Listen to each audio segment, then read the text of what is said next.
What's up? What's up? I'm gonna wait till a few more people get inside here.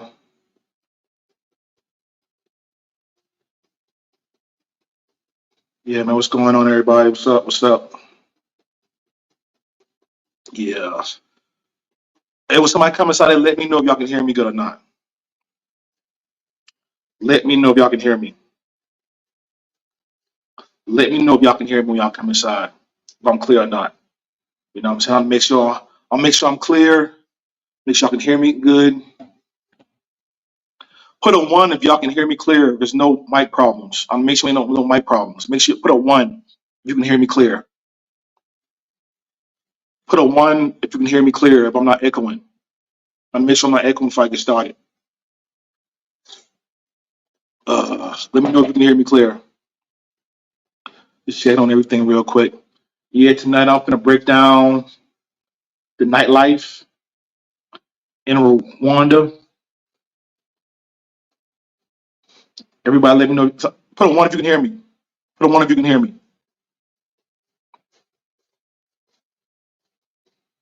Trying to see if I'm echoing before I start cooking. But yeah, tonight it's gonna be a real good show. I'm gonna let y'all know about the nightlife in Rwanda. Put a one if y'all can hear me clear before I start like talking. Before I start cooking, I'll make sure I'm not echoing like the last video. Nightlife in Rwanda. Put a one if y'all can hear me clear before I start like talking. Before I start cooking. All right, yeah, I'm clear. I'm clear. Just making sure. So yeah, man, I gave it a real good shot here, and I just want to let y'all know the real experience of the nightlife in Rwanda, because a lot of people say this and say that, but I'm gonna give it to you fresh while it's on my mind. So I've been here for 2.5 weeks so far. I've been here 2.5 weeks. I went out 3 days last week, and this week I went out Saturday. So the first club I went to Saturday, it was had a French name. I'll put the name down there later. It's some club. It was like the wine, something like a big wine place. Because last Saturday it was super packed. So I went to this Saturday, went there. The bottles, as far as for Africa, wasn't cheap. You know what I'm saying? They didn't have everything was kind of like regular prices, like 130, 140, 150. So I want to get a real good seat because it was packed last Saturday. I went to this Saturday, it was empty. So I had some bras with me and stuff, trying to have a good time. So I'm like, well, all right, let me try another place. So apparently, with some local artists in town, so that's why this club wasn't packed. Then I went to the Green Lounge, and it was all right, but it wasn't about nothing either. Then we went to another club. Then went to the after hours, and then I just came to the conclusion: Rwanda nightlife is just it's not it. It's not in Rwanda. If anybody else had a different experience or the same experience, y'all welcome to join the live. But since I've been here, I've been trying, and every night I went out, it's been a disappointment every night. What's going on, player? What's up? What's up? It's been a disappointment every night I went out. Every night I've been trying to go out. I've been trying to find things to do. And since Rwanda is, I guess it's good they don't have Uber. They have their own personal app called Move you have to use, but it's a headache to use. You got to have a local phone number.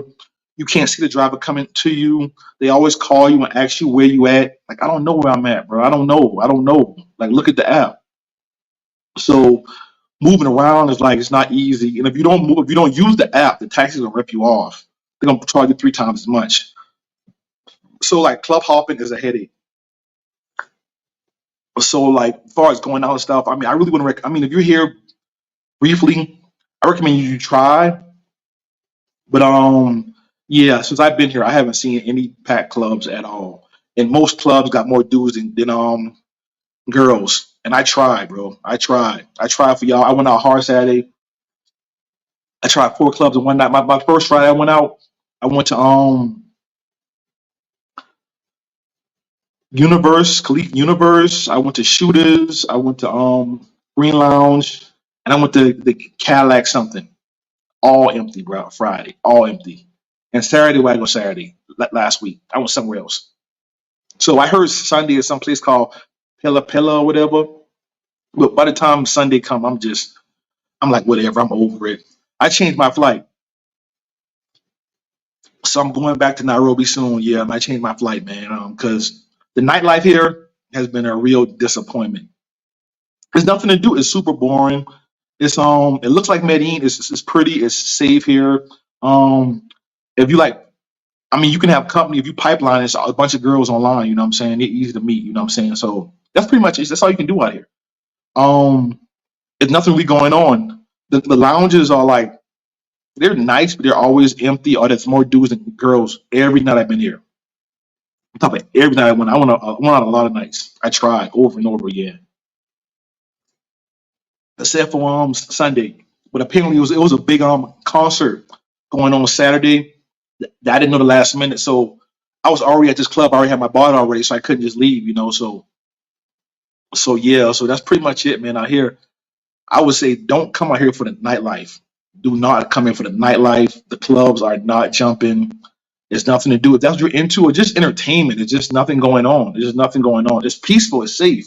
That's what you're into. Some dudes, some older dudes, if that's what you want, like if you want like just to be quiet, do nothing, and real safe, and people just look at you all the time, then it's cool. But if you want to hang out, this really not the place because there's a whole lot of activities going on. So yeah, man, that's pretty much my experience out here in Rwanda. It's not a whole lot going on. Shit, I tried. I changed my flight. I'm leaving probably like 2 weeks. I was supposed to leave the 30th, but I'm leaving probably like 2 weeks early. I'm leaving this week. Yeah, Thursday, probably Thursday. I'm flying back to Nairobi because yeah, I miss Nairobi, man. It's not here for me, man. It's cool. It was good to say I did it. I just wanted to do it one time. But shit, but after this right here, after this trip right here, next year, it's just all Kenya and South Africa for me. That's it. I'm gonna leave the exploring Africa up to y'all, and y'all. I'm passing the torch to y'all. Yeah, I feel you, bro. I done because me. I was exploring Africa. I did Ghana. I did Ivory Coast. I did well vacation wise, Uganda, Tanzania, South Africa, Kenya, and now here. And I went to Ethiopia too, vacation wise. And like flying from like if you flying from East Africa to West Africa, that's like a 5 hour flight. The one way gonna be like 400. You know what I'm saying? So like these traveling around these African countries, they're not cheap. They're not cheap. You know what I'm saying? And when I first came here, I was just trying to find the country that I love in Africa. And they're all different. East different from West, West different from South. And I've been just searching for the countries I like. And now I got an investment property in Kenya is kind of slowing up. I got a lot of like business things and things going on in Kenya that's slowing up my vacation money and stuff too. So I'm talking about next year, it's only going to be Kenya and South Africa for me. Because I love South Africa too. So but I still my number two. I love South Africa though. I love South Africa. But for me next year, that's always going to be Kenya and South Africa. Nairobi, Mombasa, I'll do probably Nairobi, Mombasa, then South Africa. I do Cape Town, Joburg, and Durban. But that's it. Yeah, I'm through exploring. Cause yeah, it's been a headache moving around here. Especially like people like just go this club, go that club, go that. It ain't that easy because you don't have Uber. Without the Uber, this so in other words, we're going to be a good place for over demand who's not in the party. Yeah, yeah, yeah, yeah. I would say that. Yeah, yeah. Because I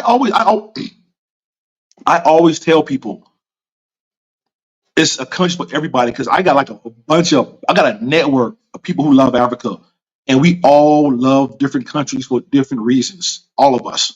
So I would say yes. If you're an older person and not in the partying and just want to socialize with women and just be in a safe environment that looks like Medellin, Rwanda is a place for you. So yes, I would say Rwanda is for you.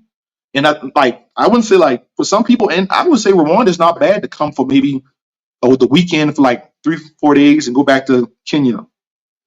But for me personally, I wouldn't stay here long in the week. Before more like you said, like a more like a older person that's not into partying and just want to socialize with women, don't mind meeting them online and socialize a little bit, this is a real good place. And just be aware people like look at you hard here, they don't mean no harm. So yeah, Rwanda is good for that. But if you're into partying, clubbing, want to socialize, want to meet chicks in the club, Rwanda is not the place. It's not the place to come to meet chicks in the club. It can happen though. You can meet chicks in the club, but most of the clubs are more there's dudes everywhere. So it's not really a place. Was Dar es Salaam bar. Interesting. So the thing about Dar es Salaam, Dar es Salaam is lit on the weekend. So from Monday to Thursday, Dar es Salaam is just like here. It's boring. Travel Tony can come and he might know some other places, but when I was there, Monday to Thursday, boring. But Friday, Saturday, and Sunday, Dar es Salaam is lit. It's the Muslim Sasua, pretty much. Dar es Salaam is the Muslim Sasua. From Elements to Samaki Samaki to the Warehouse, it's a whole strip of clubs in like a hotel. I forgot the name. It's like a hotel club. It's like a little strip of clubs. And you can take to the beach. It's another strip of clubs on the beach. And the girls everywhere, the clubs everywhere, the regular clubs here, the girl clubs here. But the weekend, Friday and Saturday, Dar es Salaam is lit. And on the Sunday, it starts slowing down. But they have one club, I forgot what it's called. I'll get the name to you. On Sunday, like you get there like at midnight and it goes like 7 in the morning. The thing about Dar es Salaam, it's so hot out there. A lot of clubs on the weekends, like they jump late, but they go to like 7 in the morning. And on weekends, Elements, no, Samaki Samaki is the early club. So Samaki Samaki is the early club in Dar es Salaam. So usually starting like Thursday gets a little crowd, but Friday, Saturday is packed early. So you go to Samaki Samaki early, and then like around like 11, you start going to other places. So yo, jump in the live, player. What's up, player? Jump inside the live. Yeah, man. But Rwanda, for me, you can stream on yours too. Jump in the live, player. But yeah, for me, Rwanda is good for older people who just don't like to party. If you're older, like peaceful, safe place, you don't really want to party, you like socialize with women, you don't mind meeting them online, Rwanda is for you. If you like to hang out, club hop, party, meet girls in clubs, this ain't the place. That's pretty much it. But they're beautiful here. The women they're pretty much tall with wide hips, so they're pretty, and they have like I was like, how can I say this? Like a Tim's demeanor. They act shy, but they're not shy. In public, they're like afraid of giving affection in public. They're afraid of talking too much in public and stuff, like acting crazy. They act real shy. They act real shy, but that's really it. So yeah, that's what Rwanda. I think I've been here too long. It's not really a place you can come to for longer, especially if you're young and you want to hang out. Not really young, but if you just like to be active, it's not really a place where you can like be at for like a long period of time, unless you're like an old retired person, just like don't really care about nightlife and stuff. But it's cool though. Some people might enjoy it. I say don't knock until you try it. So anybody want to jump in live and talk about it, just let me know.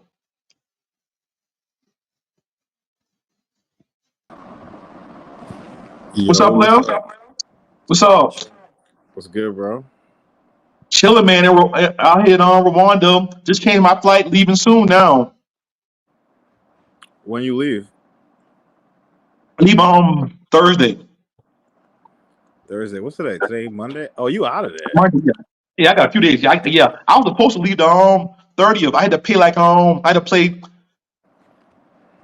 I had to pay like 200, no, like 160 with King Airways to get out here. But I was good. I'm ready to go. You go back to Nairobi? Yeah, I'm going back to Nairobi. Yeah, yeah, I yeah, already yeah. knew it. Yeah, it's a wrap for that Yeah. place. I told you it 'Cause- was too small. It's too small of a city. Yeah, yeah. Because I was originally supposed to back to Nairobi to go to South Africa, but buying that apartment, man, it took a lot out of me, bro. Buying that apartment, putting that big down payment on it, and I pay every month too, it's hurting me. Oh yeah, I understand. I'm building too. That's just hella expensive. Yeah, man, yeah. So I'm glad I came here and I experienced all of East Africa because, like I said, I went to. People can't tell me I've been to Ethiopia, Uganda, Tanzania, Rwanda, Kenya. So I've been everywhere in East Africa. Worthwhile, you know what I'm saying? Besides Somalia, but yeah, yeah. So it's pretty. So I'm over it now, man. I'm like you, man. I'm tired of like traveling. I'm good. I'm still being Kenya and South Africa. Yeah, it's over with traveling. I mean, I after I finish building my house, I'll travel a little bit just for fun. But I'm not gonna go. If I go to Rwanda, it would be like for a weekend trip, not to live there. You know what I'm saying? Not every place is an expat place. Yeah, yeah. I mean, but if you come there just to relax, it'll be all right for a few days. If you just know Yeah, a you're gonna few be days. Yeah, bored, if you know you're gonna be bored and you like know it's all right, and you like cool with that, and it's not gonna be like a real big problem. yeah, man. I don't like them small cities, man. I don't even like small cities in America, much less overseas. No way. Yeah, I think I told y'all in the group or whatever, but I'm gonna tell everybody. So I had this chick with me in the club in Rwanda, right? And she said something like playing around or whatever, and I just like tapped her on her like ass a little bit, and she was like, I'm gonna call the police on you. I'm like, what? But then she played it off like she was playing. I'm like, see, I can already tell. Like when they start playing like that, you got to already watch them. It's that feminist shit. She was serious too, bro. She was like, I'm gonna call the police. And this chick I already knew. You know what I'm saying? Just because she was in like they don't like showing that side in public. She was in embarrassed. Like I guess a Kenyan chick wouldn't care. But yeah, so I'm like, yeah, I already see how it is out here. I already caught the vibe, and I'm over it. Yeah, So he man. said, Like yeah. I feel you on that, man. Like if you ain't feeling the place, it's better to dip. Exactly, exactly. And this guy asking right now, he said, how about Uganda? Uganda is an interesting place. You Me should go and try Tony, it. yeah, try it for yourself because Try it. I didn't really enjoy it. I know Tony didn't really enjoy it. But my homeboy, Matt, he just went there and he loved it. He loved Uganda. He like I think Uganda it is probably his depends. second favorite place besides South Africa. And I'm like, really? He was like really. He was asking me like, you didn't enjoy it? Like he like, man, I love Uganda. I love Kampala and Tebe and all that. He had a blast. So that's why I said Africa. You gotta try these countries for yourself because stuff like How even long did like he like stay Tony, for? he stayed for How long? probably like a week, I believe. Yeah, but see, that's the commonality. A lot of these guys are staying for, very insignificant amounts of time. So it's different. I sat there for 45 days. That's a whole different animal versus Yeah, 7 days. You know what I'm saying? Like, and yeah. you could go anywhere in the world and enjoy yourself in 5 days. Where can you not go and have fun in 5 days? I don't know. I don't You're know right. that you can. You know what I'm saying? You go anywhere and have fun in 5 days. It's a break from your reality. You know what? Because I Living there is remember a different piece. Mhm. when you first went to Kampala, you was enjoying it. When you first went, remember? I I mean, did. your I first week. enjoyed like my 6 days. Yeah, I enjoyed my first like 6 days was fucking lit. You know what I'm saying? Week two, I was waiting for Travelversity to get there. I was like, man, he needs to hurry up. You know, and then he got there. He didn't like it. Travelversity didn't. He wanted to leave. He went to Kenya afterwards. But Yeah. remember He your like group? Kenya. He like Everybody Kenya was though. like, yeah. Remember your group? Everybody's like, oh yeah, I don't know what y'all talking about. Niggas living in the states. I'm like, shut up. Like you didn't travel since 2004. And you try to tell me I don't know what you're talking Yeah, about. but so even Rob, he enjoyed you Kampala too. So I really asked him why he like my homeboys who enjoyed it. I asked him why. I'm like, I don't want to just judge people on like, all right. I'm like, you like it? Tell me why you enjoyed it. And I look at them. I look at their vacation. Look at their receipts, and I asked them why they enjoyed it. And I came to the conclusion the dudes who enjoy Kampala, they found a non-pro that they were attracted to and kept them around the whole trip. That's pretty much what it comes down to in Kampala. Everybody who Yeah. enjoyed Kampala, they found a non-pro that they liked, and they had them the whole trip. See, when I was there, I couldn't find one that I liked, that I was attracted to. So I think in Kampala, it comes down to that right there, pretty much. If you But okay, how many people you know that enjoyed it was there for over a month? That's a good question. That's a good question. Huge difference. Like I said, if most people barely have a week if they're lucky. You know what I'm saying? So they're going on it from just a week perspective. If you sit in a place for a long time, that's when you really get to like see what it's like. Yeah, I had fun. I mean, of course, you could get on the websites and get some sluts to pull up, non-pros if you want to call them that, but they're still sluts. They'll pull up and they'll do whatever. Chicks was going from my house to Travelversity house, and we didn't even plan it. You know what I'm saying? Like them chicks was just, you know what I mean? It's just easy. You know what I mean? Like it's easy, but they weren't the best in my opinion. But Yeah, yeah, man, I think if you go for 5 days, you'll have fun no matter what. I yeah, don't yeah, think yeah, yeah. yeah. Like even here, if you come here for like 4 or 5 days, it's not that Yeah, bad. I think I anywhere. just yeah, yeah, yeah. Like Anywhere. you said, Anywhere. You know what I'm saying? Like you yeah. just I think, but I think for like you say Uganda, I'm going to try Kampala one more time, sooner or later. No rush. But when I go next time, no rush. No rush. Don't expect me going next year. But when I go next time, I'm gonna be in Tebet most of the time because I like that beach area. Anything that little beach area is so nice up there, and the club by the airport, that little Entebbe area by the airport is just a way higher class that I've seen in Uganda. There's way more attractive women. The beaches were pretty. It was just a lot more going on, And I feel like Kololo was just overpriced. I was losing power. I had big roaches. I just threw that big net and stuff. It was maybe, and then it was the end of my vacation. I just did a 4 month vacation. That's when I did Ghana, Ivory Coast, Kenya, and my last stop was Kampala. So I was already tired. My power was going out. It was hot. I had roaches. Yeah, yeah. In Tebet, bro. In Tebet, I enjoyed in Tebet more than Kampala, but I only stayed there for one night though. So next time it's worth trying in Tebet again because in Tebet has a whole beach area with a bunch of beach bars and they have like clubs and stuff. And for me, the chicks in Entebbe looked way better than clubs in Kampala. That was just and my you experience. and, So and yeah, you seen when Rob stayed for like a month in whatchamacallit, South Africa. he wasn't feeling the same. He was referring back to what I said originally in 2021 when I originally got Oh there. man, You know what I'm saying? I'm just yeah, saying, you know what I mean? Like yeah, yeah, yeah, when you yeah. sit somewhere True. for a minute, you know what I mean, you start to make observations that you miss in your honeymoon glee phase of just being excited in a place. You know what I'm saying? Nine You days definitely is, right. you know what I mean? Because I went to South Africa because Rob had such a real good time down there. Both Robs. Because when you had a bad time down there, I was like, I don't know, I'm gonna go to South Africa. But both Robs, they first time they enjoyed it so much. So I'm like, oh, I'm going down there too. But their second time, they both was having issues. So I was like, man, I don't know.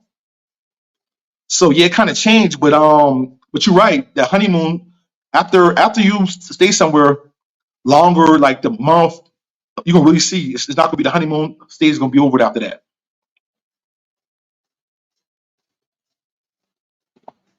Yes, so Tony. So what's next for you? What's going on out there in Tanzania? Oh shit, bro. I'm just doing the dad thing. My wife is just cooking for me and shit. I'm just here with my son. Trying to get him to chill, yeah, man. Just kicking it, kicking back in South Africa. What? Been here 2 weeks. Chicks are thick as hell. Also, yeah, yeah, they're about that shit there. They're about that shit there. I'll be back.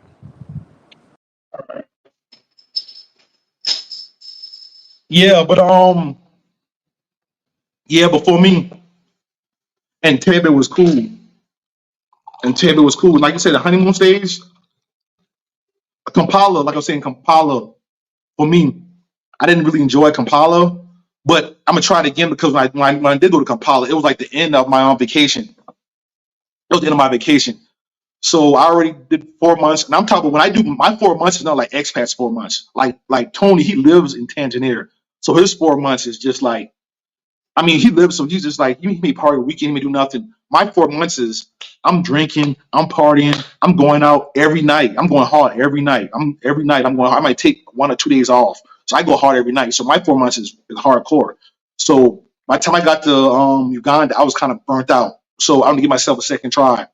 But again, Entebbe, that's why I want to stay at though. I enjoyed Entebbe more than Kampala.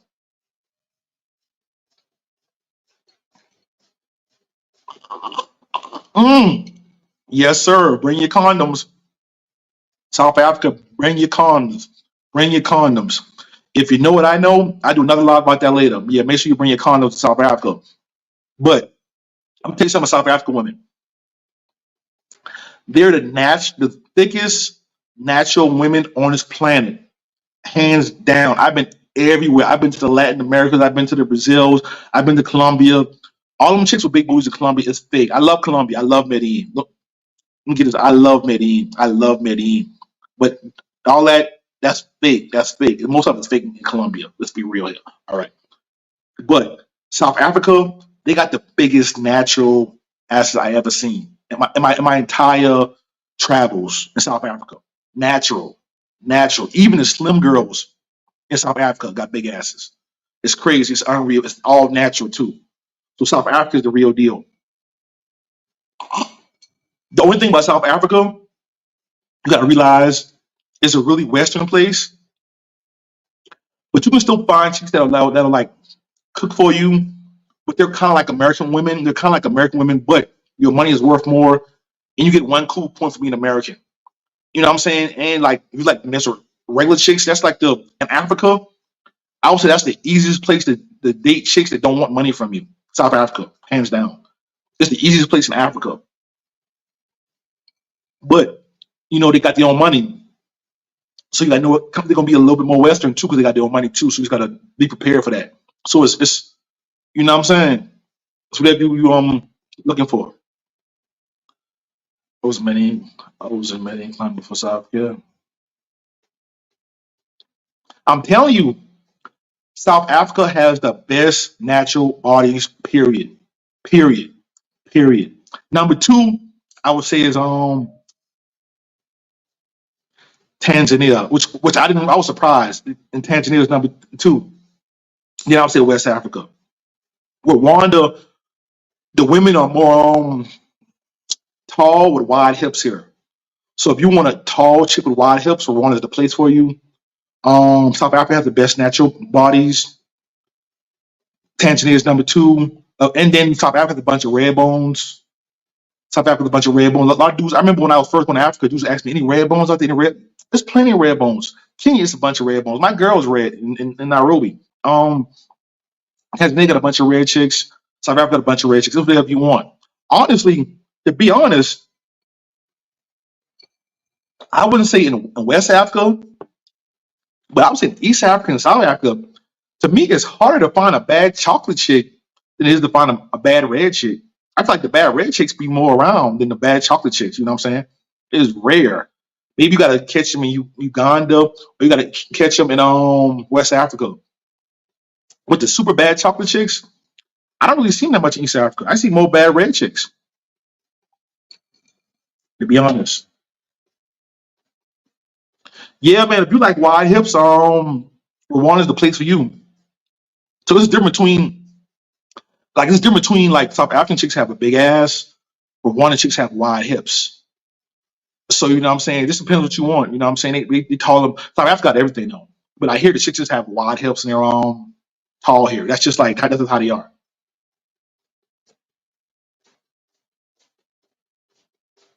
He love the MC Donalds out there. A lot of MC Donalds out there. Oh yeah. Yeah, man. Anybody else want to join the live and tell me how Rwanda is or wherever you at? Tell me where you at.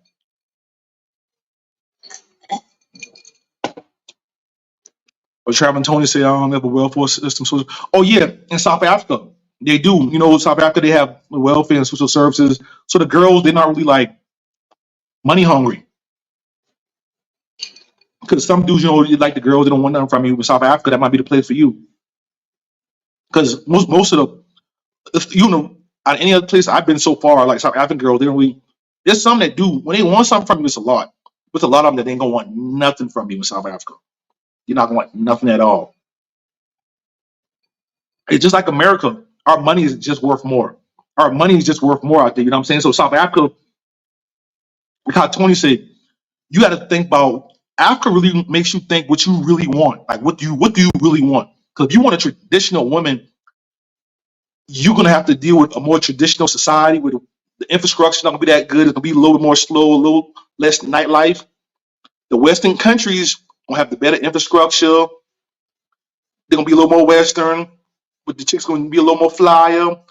They want less money from you because, like how you say, you got the social service, all that stuff out there too. So you gotta check these countries out for yourself and see what you like.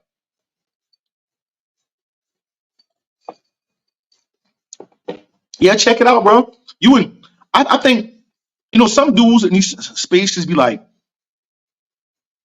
I don't like American women and all that stuff, and that's cool with some dudes. But me, I never had a problem with chicks, even in the U.S.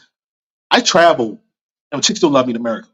So I never had that problem. Dudes like us, what I'm saying, who still do good in America, South Africa, it's gonna be like it's America on easy mode, pretty much.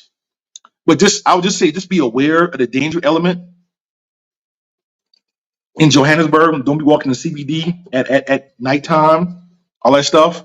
Certain places you don't go at. It's just regular city rules apply in South Africa. Regular city rules. But the clubs don't hold back. Wear your jewelry, buy your bottle, flex because the Nigerians doing it and the locals doing it. So when you go to South Africa, when you hit the real club, bring your A game.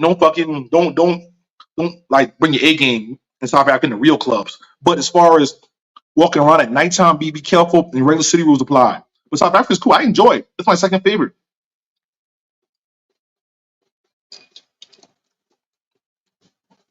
Yeah, man. For me personally, when it comes to Africa, these tickets cost so much money, and you got to really get visas. If you to go to Africa, this shit got to be in your heart, bro. If you go to Africa, this really got to be in your heart because these tickets cost so much money. You got to get visas. You got to figure cities out for yourself. So if you fly, you're gonna lose one day each way. You know what I'm saying? So the average dude only can do a week at most. So I try to give y'all the information and let y'all pick the country y'all like for yourself. I don't want to tell you like Rwanda is a bad place. I just let you know if you like the party, don't come here. But the girl's still pretty tall and got wide hips. You can meet them online. It's still a cool place. Because for me personally, nobody told me this. I had to learn for myself. And I spent a lot of money. I remember was the last year I did a trip when I flew from West Africa to East Africa on the same trip. Man, I spent so much money on flights. I spent almost $1,000 on flights. It's crazy. So these flights add up. So I try to just give information, dudes information, so you can learn and pick the right country you like the first time. You can learn through me, or know the two or three countries that you want to choose that you might like. You know what I'm saying?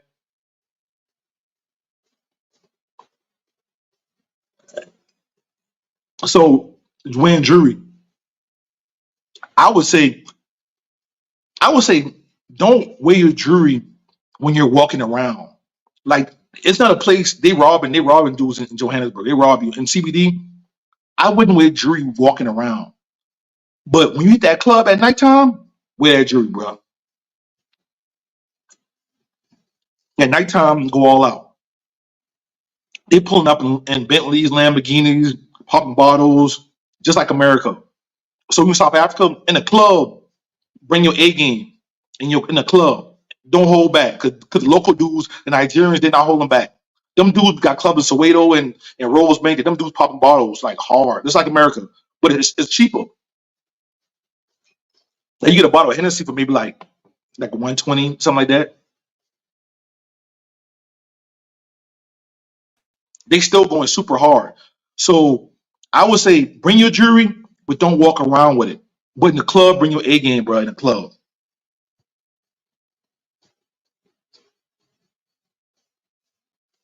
Oh, so in East Africa, yep, Tanzania is my second favorite in East Africa. But in Africa, my second favorite is South Africa. So for me right now, it's Kenya, it's Nairobi, South Africa, then Tanzania. But in South Africa, my second favorite is Tanzania. Tanzania is lit, bro. I was surprised. And I think I like my Tanzania too. It's like good balance. It gets quiet during the week, but the weekend is crazy. I didn't like Zanzibar. It was too. I would have for 1 day or 2 days with a female, but Zanzibar is super boring for me. But yeah, in Tanzania I had a blast. And like they club, the thing about Tanzania too, Dar es Salaam, everything's in one area. So literally, you can take a tuk tuk from Elements, Samaki Samaki. It's all in this area right here to the beach. Like it's like on a tuk tuk. You know, tuk tuk is probably like 2 minutes away. And I had so much fun in Tanzania. Tanzania, but it gets quiet during the week though. So it's a good weekend place for me. I love Tanzania. Dar es Salaam, I had a blast. And they got them. They with a little Muslim, but they got the little ass shit they be doing. And they thick, but they bad. They thick in Tanzania. Bro, I was shocked. Tanzania was a sleeper for me, but Dar es Salaam they bad. I enjoyed Tanzania, bro. So you right, in East Africa, my second favorite. I'll be right back. Yeah.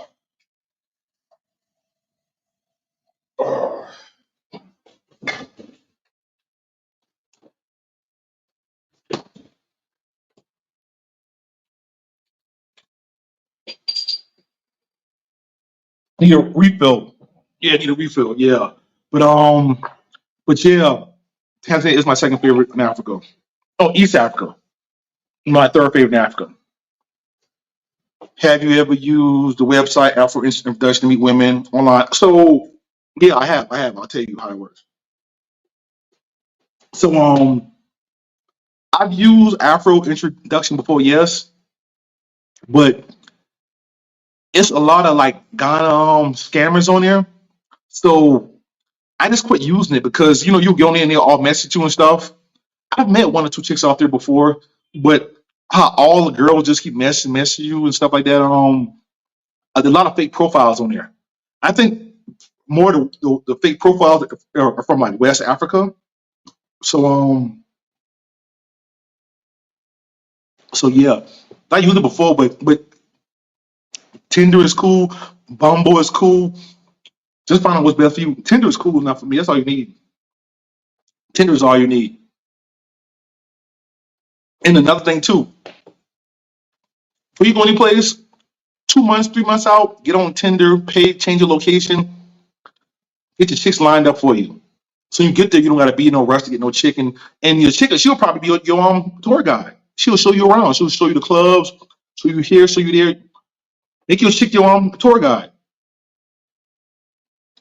That way you hit the ground running in Africa. That's a good thing. I use Tinder, but Africa is cool, but I feel like in West Africa, there's a lot of fake profiles. So I quit using it. I really don't use it no more at all. But I used it before though, African introductions. And different countries, different ones are like better. But I know Bumble's all right, Tinder's all right. So yeah, I used it before, but I don't use it anymore.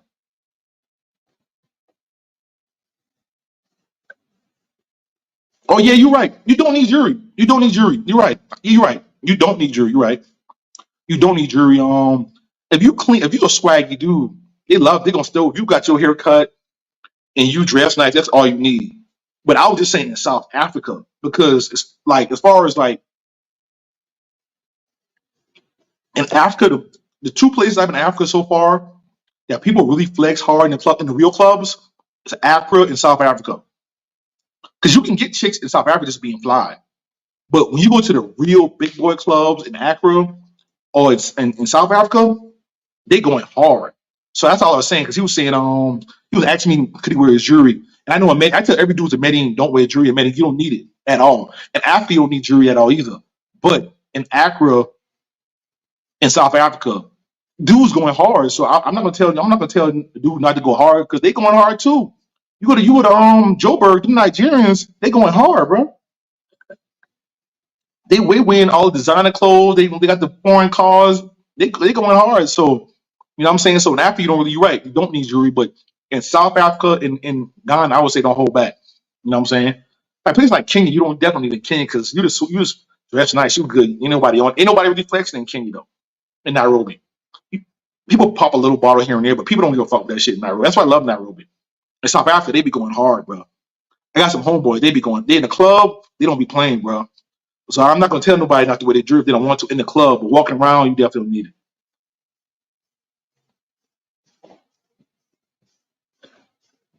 So the infrastructure in Tanzania, it's not that good. It's not that good.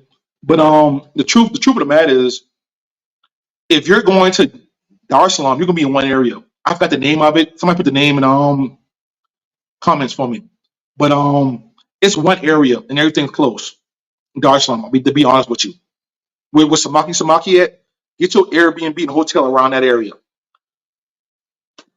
All the clubs, restaurants, everything's right there.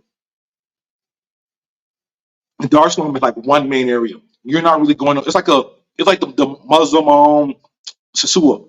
So the infrastructure sucks, but it don't matter though, because you're not going nowhere. It's not like a place like you're like. It's not like Nairobi. It's not like Nairobi or Johannesburg, where you're like, I'm going here, I'm going there, going to this club, this side of town. It's not like that. Everything's in one area when you're out there. So when you're out there, you're not going nowhere. So it don't matter, you know what I'm saying? But infrastructure is not that good. Yo, what's up, play? What's going on with you, playboy? Hey, make sure like me, I'll come inside. Give me the algorithm, man. We're gonna run this up. You'll be in that February will. Where you going? Where you going? Let me know. Where you going at? Hit me up. Yeah, you're right, bro. Afro is not it. It's not it. And a bunch of fake profiles on Afro. Trust me, I learned the hard way, bro. Learn through me, bro. I learned the hard way. Never been to TZ, but I might give it a chance. December. Matter of fact, if you look at my last video I made, Nairobi is lit. Nairobi is lit. The older dude, he was a sewer legend. Tim, he lived in Ghana for like 2 years, I believe. And now he just came to Nairobi for the very first time. He just got Nairobi for the very first time, and I recorded him. He at the very end of the party video, at the very end, and he loves it. He loves Kenya. He loves Kenya, bro. He loves Kenya, bro. You should try. But with Tanzania, no, don't get me wrong. I love Tanzania too. The thing I love about Tanzania, it's the perfect mix. I feel like Tanzania is like here during the week. Like here is born during the week, but the weekend in Dar es Salaam is crazy. It's crazy, and everything's in one area. That's what I love about it. That's what I love about it. It's good for it's a weekend place for me. I'll fly from Kenya to Tanzania for the weekend and just go hard for the weekend and come back because it's so lit and everything's in one area. That's what I love about Dar es Salaam. Everything's in one area. Everything's in one area.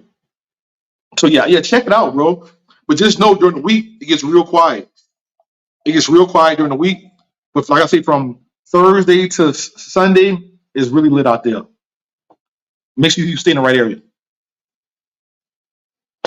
So Ivory Coast, bro. I'm be real with you. I'll be honest. I'll be honest, bro. I love Ivory Coast. If if it didn't cost so much, and I can't speak French, I'm be real with you. See, I don't like to tell people why I don't like. Some people tell people why I don't go place no more, why I don't like it, or they don't tell you why. I love Ivory Coast, but West Africa just ain't for me. But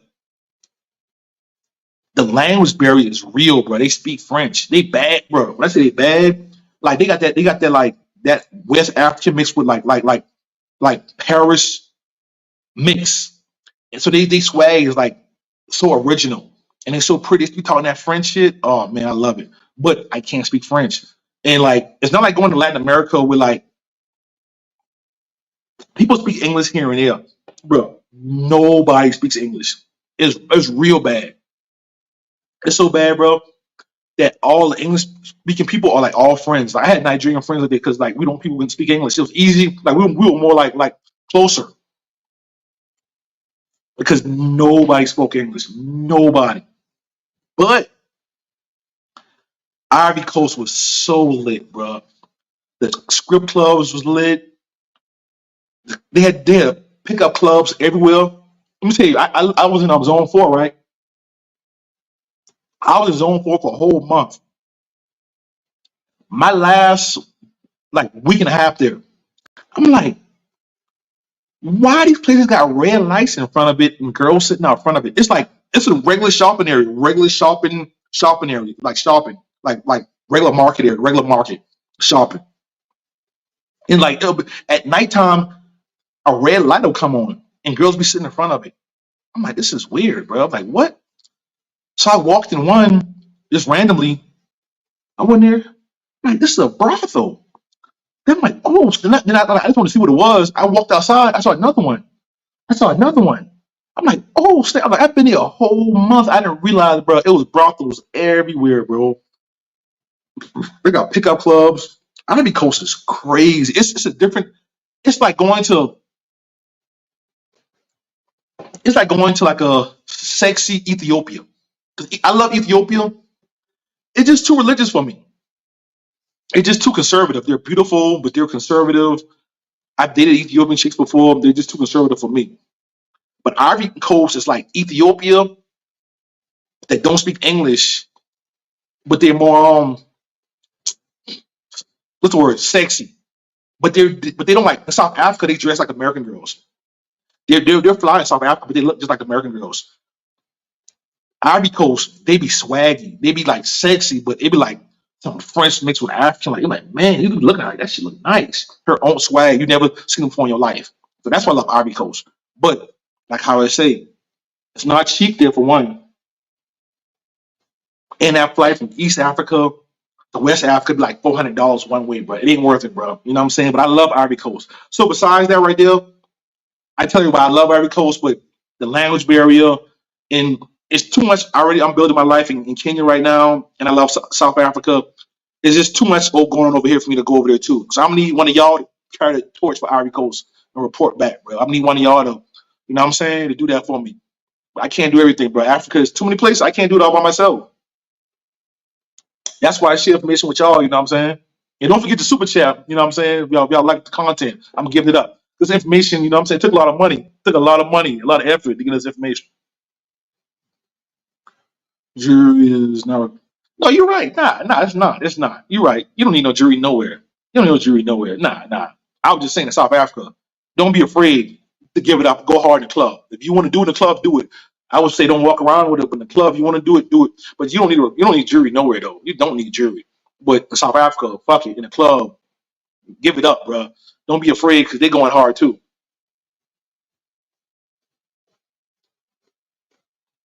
Can you get a good apartment around 20K? And yeah, I think a good apartment, a decent apartment, maybe one bedroom on like the outskirts somewhere. I know in Nairobi you can. I know I just seen a girl, the girl who I bought my apartment for in Nairobi, in a good area. I just seen a decent one bedroom for like 35,000, and you can get like the 20K one you talking about in Nairobi. You probably get on the outskirts. So it'll probably be in Nairobi, but it won't be in the Westlands or Kilimani. It'll probably be like the outskirts, like 25 minutes outside. But the Ubers is cheap. Get your one bedroom and Uber the chicks to you. It'll be like $5. It's still cheap. Uber is super cheap out there. So you yes you can in Nairobi. Hit me up on Instagram and I'll get information if you need it. GMT underscore travel life. Oh yeah, I know. So so tell me like, all right. So one thing about me, I'm gonna be honest, I'm gonna be fair. I got Nigerian homeboys. I know Nigerian women in Dubai a lot, a lot. I know a lot of Nigerian women in Dubai. I got a, I don't say I got a lot of Nigerian homeboys, but I know a few in West Africa. That's my homeboys, my own partners. So Nigerians, they're like some like females like them, some females like them, but and they spend a lot of money in the club, so they gonna always get groupies on a certain level. But they just it's a few Nigerians that do slime ball things that give them a bad reputation. Drugging women, they'll do the same shit. Like the same thing that the broke dudes in the US.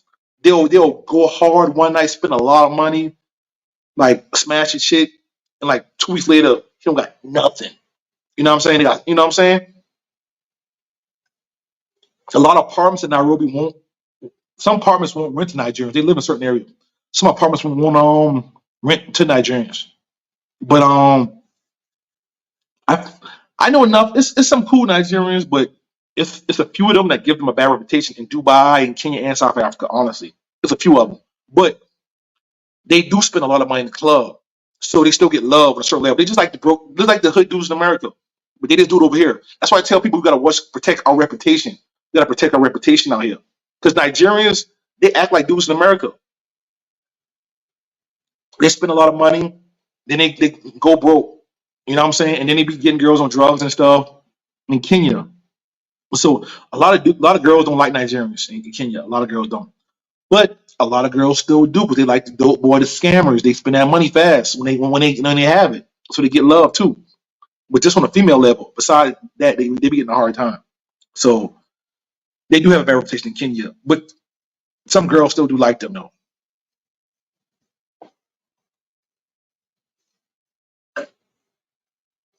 Yeah. Westerns is cool. Honestly, the Westerns is my favorite because the places I like hanging out during the daytime in the Westlands. I go to Nairobi Street Kitchen in the morning. We go to every morning when I'm in Nairobi.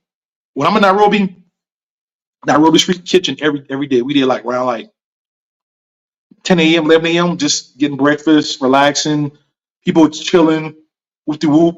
We got the two malls. It's two malls there. It's like Havana Club there. Rubisho starts jumping maybe like 9 p.m.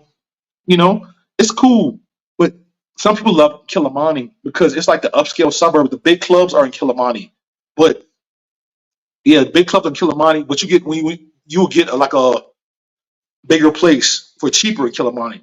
So over time, people like Kilimani too. But the Western is cool, bro. You'll be all right.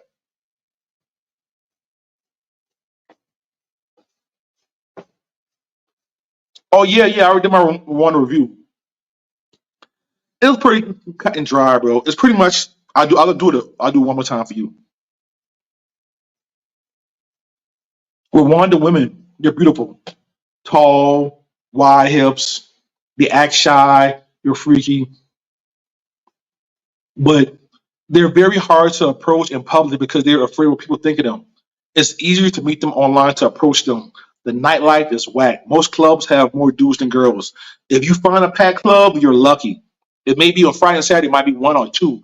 It's hard to move around because they don't have Uber here. They have the Move app. They have the Move app. It'll, I can do a whole live on just how to use the Move app. It's a fucking headache. So moving around is not that easy.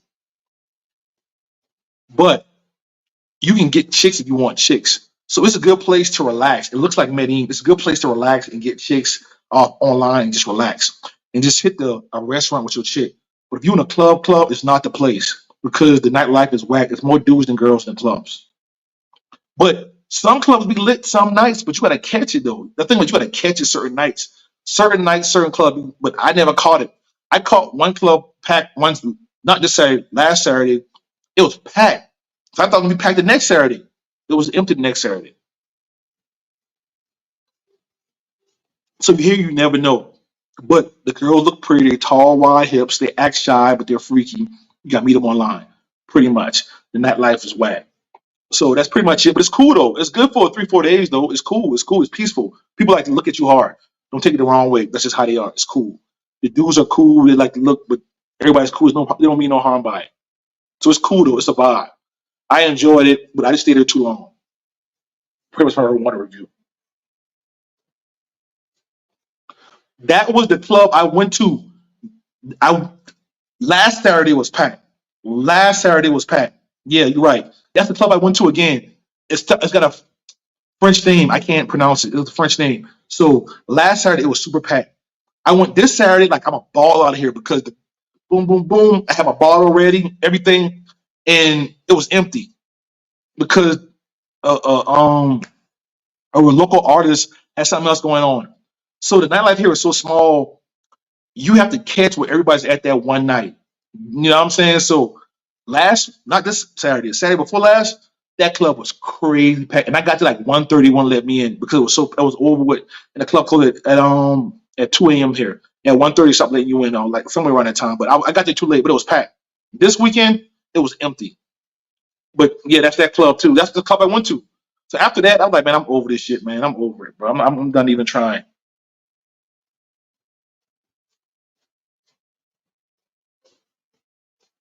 That's up because Ghana, if you don't check yourself, you will party from Monday to Sunday. So I mean, Ghana is cool. I enjoyed Ghana. I went there for a whole month. I enjoyed Ghana. I was on Oxford Street, and I seen on Oxford Street, East Lagoon, and what's the other place? All of the whole scroll, all the girls be at. I did all that shit in Accra. I get you Accra is, bro. It's just I feel like the prices, everything was just like America. Like I didn't feel like I feel like the regular girls act just like American girls. Everything cost. It was so close to America. It wasn't like South Africa. Like South Africa looks like America, but it's cheaper. You know what I'm saying? South Africa looks like America, but your money is worth more. Everything is cheap in South Africa except for fucking expensive clubs and slay queens. If you want them baddies in South Africa, you're gonna pay. If you want the upscale clubs, you're gonna pay. Besides that, everything cheap out there in South Africa for real. The regular chicks be cool, don't want nothing from you. You know what I'm saying?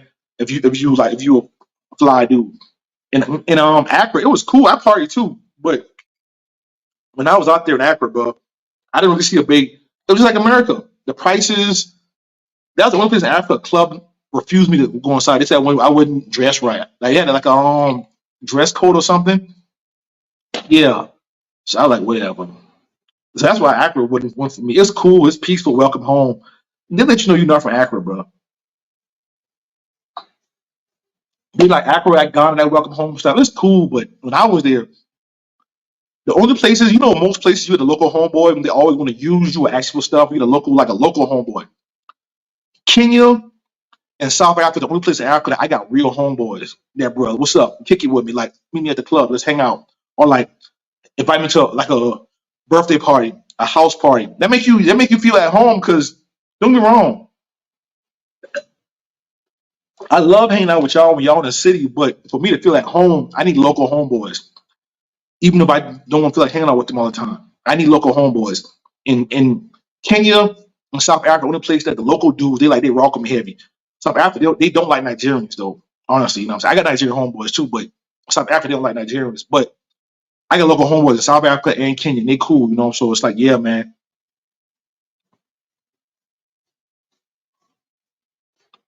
bro. If you know French, bro, go to Ivory Coast.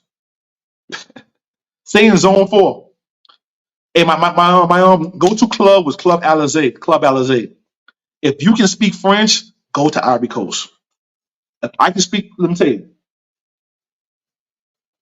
if I can speak French, and Ivory Coast and cost what it was a little bit cheaper, I probably never left Ivory Coast. I love Ivory Coast, bro. Abidjan, Cote d'Ivoire. Stay in Zone 4. Club Alizé was my go-to spot. They call me American. They show me love, and I used to love to go to Club Alizé every night. That was my spot out there. I stayed in Zone 4. If you can speak French, bro, go to Ivory Coast. You're gonna love it. And all your dudes in like Latin America, they name me Maria. They got that Latin flavor too. They got that sexy Latin flavor. They name me Maria. I'm like, your name Maria? What? You go on Tinder, change it to Ivory Coast. A lot of girls named Maria. That shit was so weird. But I realized it had the French influence, so it's like that Latin, Southern Europe Latin influence. So they got that same swag, that sexy, which y'all like in Latin America. So do Ivory Coast, bro. You can speak French. You gonna enjoy yourself. And when you do, man, I'm gonna do an interview with you afterwards, bro. We gotta do an interview if you go to Ivory Coast, bro. You gonna love it. You gonna love it. Um, what about nah, bro? I never been there yet. Never been there, bro. And I think you gotta go to my homeboy Travel Connection and other homeboy J Focus. Look at their channel. I think they went there. J Focus and Travel Connection, my two homeboys. I think they went there. Check their channels out. Their information. I never been there though yet. I love it, bro. Nairobi Street Kitchen. That's my daytime. I can't. Honestly, I'm here, bro. I'm missing Nairobi, bro. I be there during the daytime. Like me, I don't even. It's not even about going to a club. It just when I go there during the daytime, that's my spot just to relax. Bro. I give me the laptop, drink some coffee on the internet, be chilling, bro. That's where I be at. Bro. I love it during the daytime. And Thursday, I don't go there on the weekend, but Thursday is the salsa night. And at nighttime, the upstairs clubs open up. It's packed like a college crowd. It's cool to it's cool to kick it at. I went there one Thursday night. It was cool, but I like for me personally, Nightlife Kitchen is the daytime. That's my spot. That's where I be at all the time when I'm in Nairobi.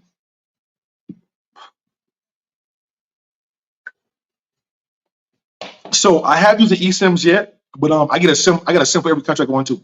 I usually didn't do it, but recently, bro, that's all I do. I gotta get an eSIM because that local number is gonna help you out. I don't know what happened when I've been traveling for almost like 20 years, and maybe last and 10 years ago, my local phone was working real good overseas. But in the last like 4 or 5 years, I feel like my local phone started working good. So you need that backup. I need that backup phone. So what I do is I have a backup phone and I use that SIM card. The SIM card, I use my backup phone and the SIM card stuff. And I put that in my backup phone and it comes in handy. If I want to hotspot my real phone, I need to call an Uber because my phone ain't working or something.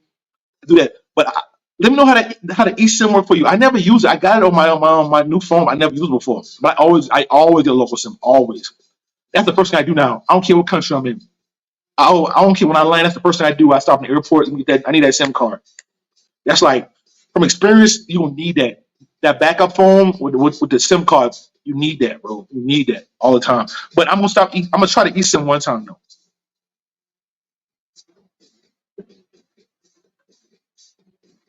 I believe so. I believe so. Maybe. I want to do instead of female would have been different. Maybe.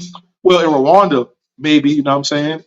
Because, but it's thing about out here though. It's not a. I haven't been in a environment where I can. So I'm be honest. I'm be honest. All right. Not this Saturday. Last Saturday, I seen an environment that had a lot of girls, but it was so hit and miss. I came to the same club the next Saturday and it wasn't packed. You know what I'm saying? The clubs here so hit and miss. You got to find the club. So it didn't even. You know what I'm saying? But in Kenya, I don't need a wingman, bro. I'm good. I win by myself in Kenya, but I can win by myself. I got a girlfriend. I know chicks. I got homeboys. I got local homeboys. And now every weekend, the Austin just came back to Nairobi. Bobby, T out there. What's that guy's name? Yeah, he out there right now. A lot of dudes in Nairobi right now, and I got my local homeboys out there right now. In Nairobi, it's like that's my hood. It turns like I feel like when I'm not there, it's like I'm missing out. All my people's out there, bro.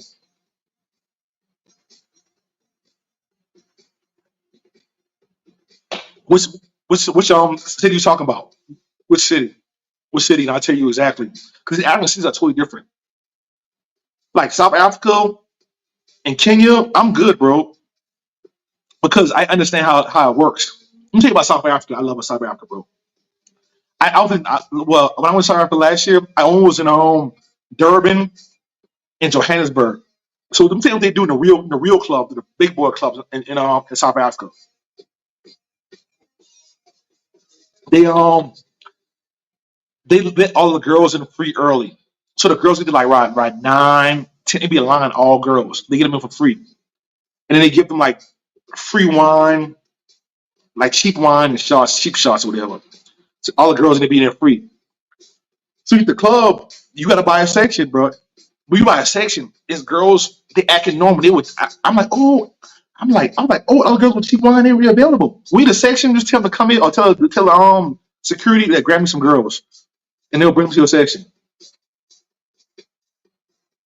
So in South Africa, as long as you buy a section, security will bring girls to you to stay in your section. It's nothing. Kenya, Kenyan girls be so lit, bro. They don't care about none of that, bro. They be having fun, bro. So some girls you want money, some girls want to have a good time. Kenyan girls, it's so lit in Kenya, bro. You don't gotta do all that. Just they just be having fun. So it depends on the country you talk about.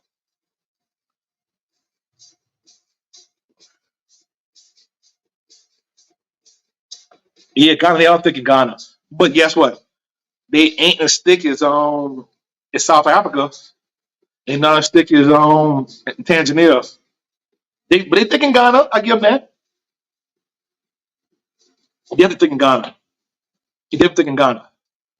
But they don't got nothing on South African Tanzania, Playboy.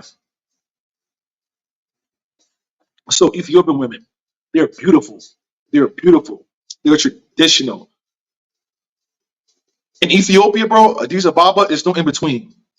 Women, no in between. It's not like Nairobi or South Africa with in between girls. Ethiopia is either you have to learn their culture and be serious, or to be hardcore pro. It's no in between in Ethiopia, bro. It's no in between. It's no in between. So just know that some dudes be wanting to, I want a girlfriend or be playing around. Ethiopia in that place, bro. It's hard just to get random chicks. You gotta get a real girlfriend there. You gotta be really serious. I mean, that's with a hardcore pro. You know what I'm saying? It's hard to find in between chicks in Ethiopia, but they're beautiful. They're traditional. A lot of my homeboys that work in my industry, the sailors and stuff, they date them in Bahrain. You know what I'm saying? A lot of guys, yeah, in Bahrain, a lot of my dudes I know that work with me, they got girlfriends out there and stuff. You know what I'm saying? But yeah, but Ethiopia, they're pretty serious, bro. And their culture, they're not submissive. They were respectful. So if you deal with Ethiopian women, you have to learn their culture. You gotta be serious. You know what I'm saying? So it's cool. They're pretty. They're beautiful though. They're pretty.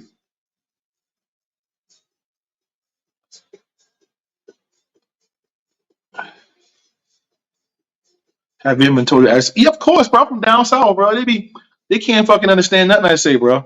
I'm from down south. Oh, my Ghana homeboy, El Ghana. Oh shit, what's going on? What's going on, What's going Playboy? on? How you doing?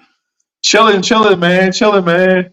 Just giving it up, telling you about my experience out here in Rwanda. How you enjoying it? It's cool. I just been here for too long. I just changed my flight to go back to Kenya. But the thing about the women, they're beautiful. They're beautiful, bro. They're beautiful. They're tall, wide hips. They act shy, but a lot of them are. They want money though. A lot of them, girls want money out here. But you can meet. It's gonna be kind of hard to meet a regular chick out here that's pretty. But that's just how it is. But it's really quiet. It's really peaceful. It looks like Medellin. Why you say that? Because of the hills and mountains and stuff. Yeah. The hills. Everything's on the hills. Everything's hilly.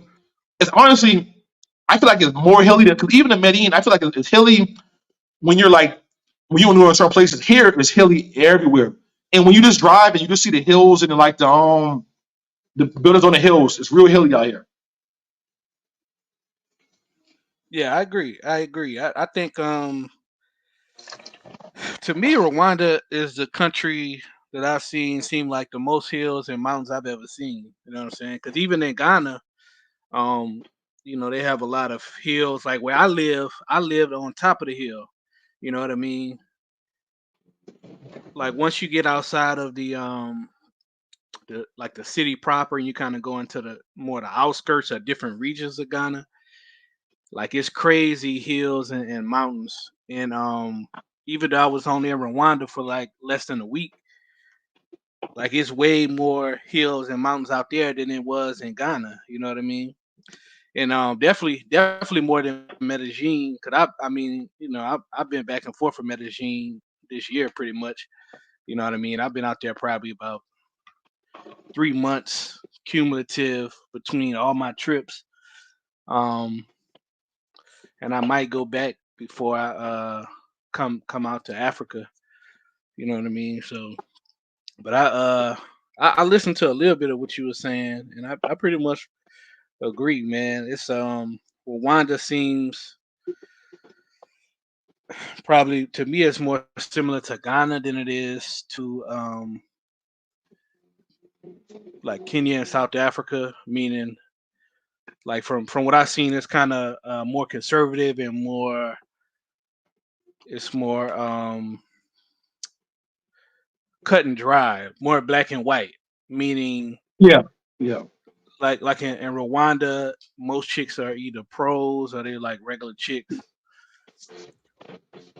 Cause like even it depends, right, on how you meet them, and that's with everywhere, right? Like even when I was in Ghana, I noticed like it's a difference between the chicks that I meet on the apps, and it's a difference between the chick I just meet organically, like on the street, or maybe I'm introduced to a chick through a friend or something like that. You know what I mean? Because it's Yeah, like if you meet a chick in Rwanda, well, this is my experience. When I met chicks on Rwanda's on like let's say Tinder, I had a couple chicks. I try to take the chick out to eat or take the chick out for drinks or something like that, and they always be like, well, forget going out. Why don't you just give me the money instead or something like that? You know what I'm saying? yeah, So it was yeah, more yeah. like Rwanda. That's pretty much how quote Rwanda is, unquote bro. pro. Like this, most of the chicks online are pros in Rwanda. Most of the chicks Right, online, right, they're pretty much pros in Rwanda, and I agree with you. And they're kind of like just like when I was in Ghana, the girls when I hung around, they were kind of more laid back and more shy and quiet at the crib. So you're right. You right. It's kind of remind me of Ghana a little bit, but the chicks they just look a little different. Ghana chicks are a little more chocolate, a little more thicker, just a little more taller and wider hips here. right. And I saw I just put a comment on one of your shorts. I was like, man, I seen one of the little chicks that I rock with out there in Rwanda, and that Rwanda short that you had put up. Oh, for I was real? like, That's what's up. she like a chick. She used to be a it's kind of funny. Like she pretty much used to be a pro, but like she didn't invested her money into like a business out there and stuff like that. You know what I mean? But she a cool chick, nice looking chick, down to earth. But she that's one of the chicks that I met and kind of came at me like that. It's like a date. Just give me the money. She just want the money. She kept it straight up. You know what I'm saying? Yeah, man, that's how these chicks are out here. But they, So they it's funny because what kind of yeah, confused me is man. like Rwanda's because cool. I think that yeah. go ahead. Oh no, you can go ahead. I'll just saying. I feel like the chicks that want money. I've been in Nairobi so much. I can kind of feel a difference between the semi pros and non pros. But I hear even the chicks that want money, they act like non pros. So it was kind of weird for me. 'Cause even they want money, they still act like so shy and still act normal. It was like it was kind of weird. Yeah, that would confuse me. That would confuse me. I'm not gonna lie. It's Cause like, this me too. nah. I don't mind looking out. So if I'm confused, I know you'll be confused because that's what I do. Right. I mean, yeah, it's interesting though, because it's like it seems like in every region you have some countries that's more conservative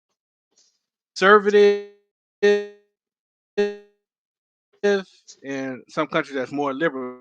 Like in West Africa, you got Ghana and Gambia and Senegal. That's Nigeria and what's the country? Ivory Coast. You know what I mean? But it's crazy, right?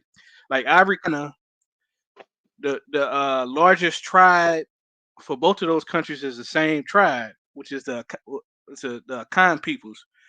You know what I'm All right. saying? But the difference is, it's like even though they have the same cultures, they've been influenced. One's been influenced by the English, and one been influenced by the French.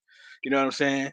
But it's like everything else is pretty much different because it's like they eat the same food, they speak the same language, which is tree. Um, you know what I mean? They have the same pretty much ancestors and cultural norms, except one is more conservative and one is more tradition. That's not. I'm not even talking about. Let me say specifically Accra versus Abidjan, because everything could get different when you go to like a different city or a different region in a country. You know what I mean? But as far as Accra versus Abidjan, like Abidjan to me is more like it looks like New York, but it's more liberal like LA.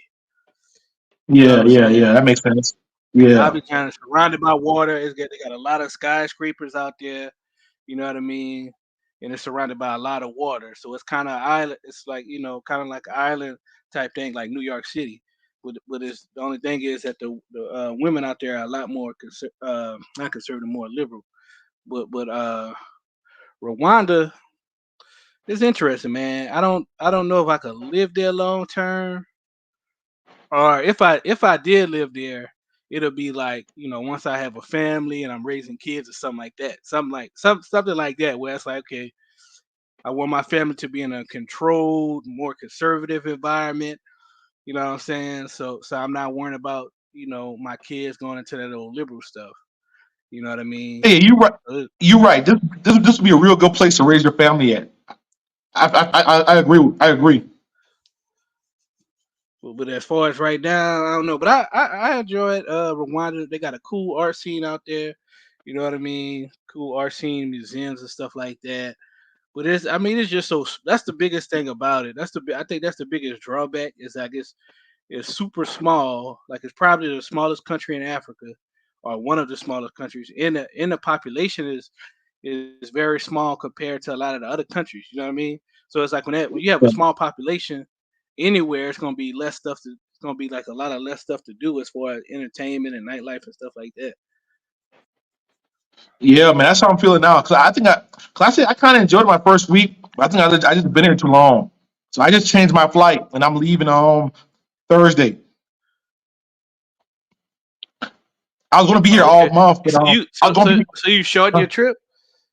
Yeah, yeah. And another thing, I just bought my apartment in Nairobi. So man, this I had to put a big chunk down on my apartment. I had to pay out all my monthly payments while I'm on vacation. So it's slowed up my When is it gonna vacation be completed? in like maybe in like 2 years. So I hear you buy the in Oh, Nairobi you okay, buy okay, the that's what's up. the you buy the new builds, and your payment plan is scheduled so you pay it off before it's complete. So one building might have a 2 year plan, one building might have a 3 year plan, but you got to pay that 30,000, Mhm. 40, 50,000, whatever it is. You just pay it off in that 2 years or that 3 years. That's how it works in Kenya. Yeah, it's kind of like that's kind of like the same way in Ghana and Colombia. Um, Anthony in the comments say Ivorian chicks to me they have everything. To be honest with you, Anthony, I don't even think it's that Ivorian chicks are prettier than Ghanaian chicks. I think that Ivorian chicks have a better beauty. How can I put it? They have a better beauty system.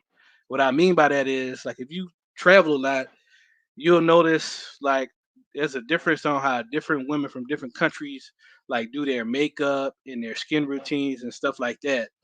I think that Ivorian chicks simply they have a better one of the biggest thing about a lot of West African countries that I noticed, it is this country and it is African countries in general, is to me the what the women do with their makeup is inferior to the U.S. like Western countries and like Latin American countries.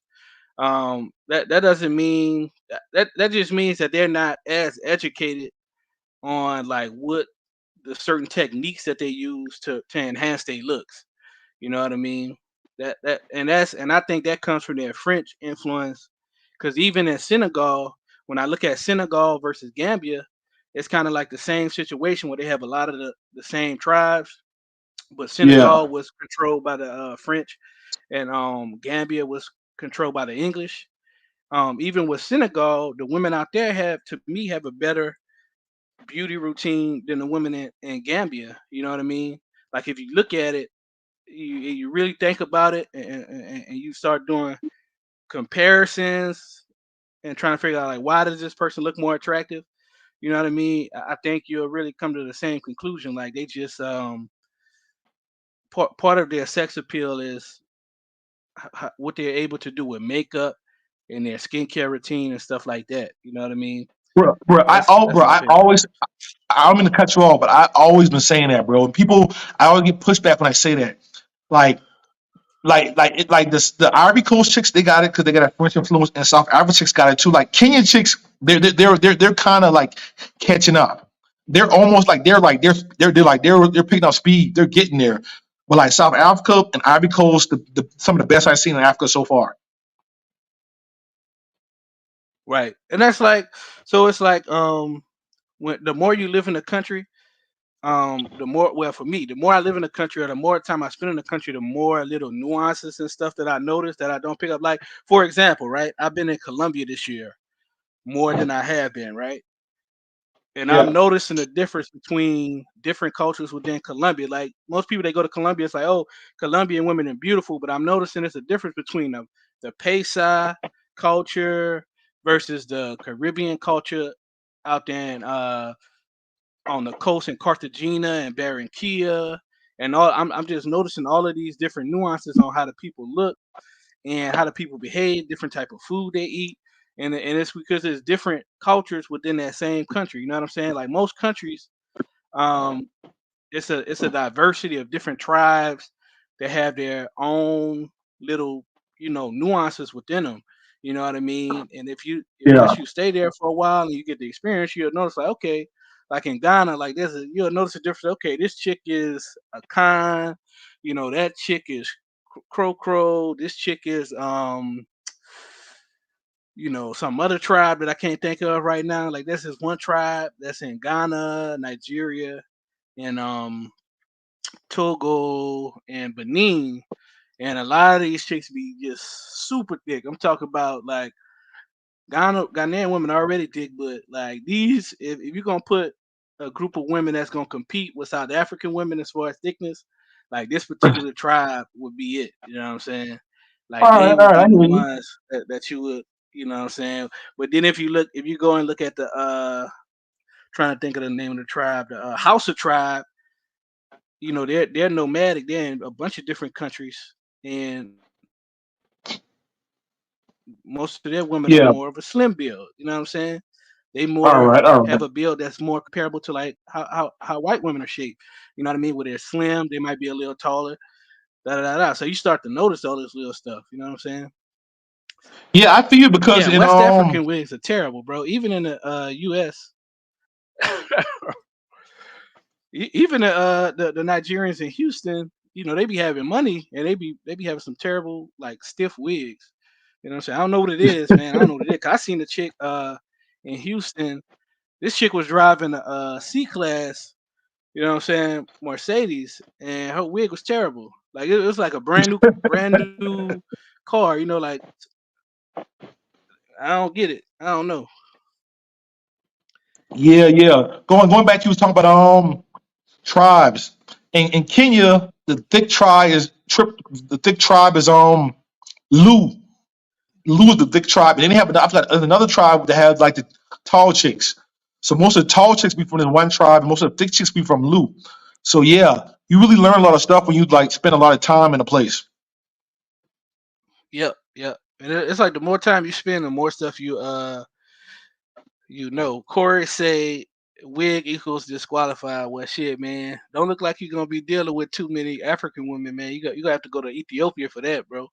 Because like most of the African chicks I seen, um, wear some type of wigs or some type of hair extensions or something. Like I haven't Yeah, really but seen no African chicks like that not doing it except for like maybe Ethiopian or what's the island in West Africa, Cape Verde. Outside of those places, I don't know, bro. yeah, but think about Kenya chicks. If you gonna pay for it, she'll do her hair however you want. She'll get the braids, the blowout, whatever you want. If you paying for it, bro, she'll get it how you like it. So you don't like wigs, a pay for other hairstyle, and you'll be all right. Right? Yeah, that's what I did. That's what I did with my girls in Africa. Um, I just get their hair done natural. You know what I mean?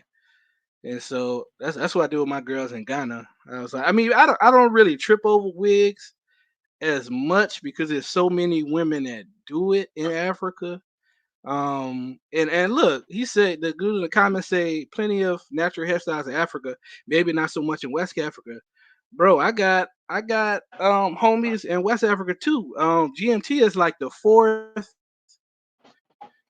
brother I know that goes to Kenya, like that goes to Nairobi. You like the fourth brother I know, and I got a brother that's been living in Tanzania.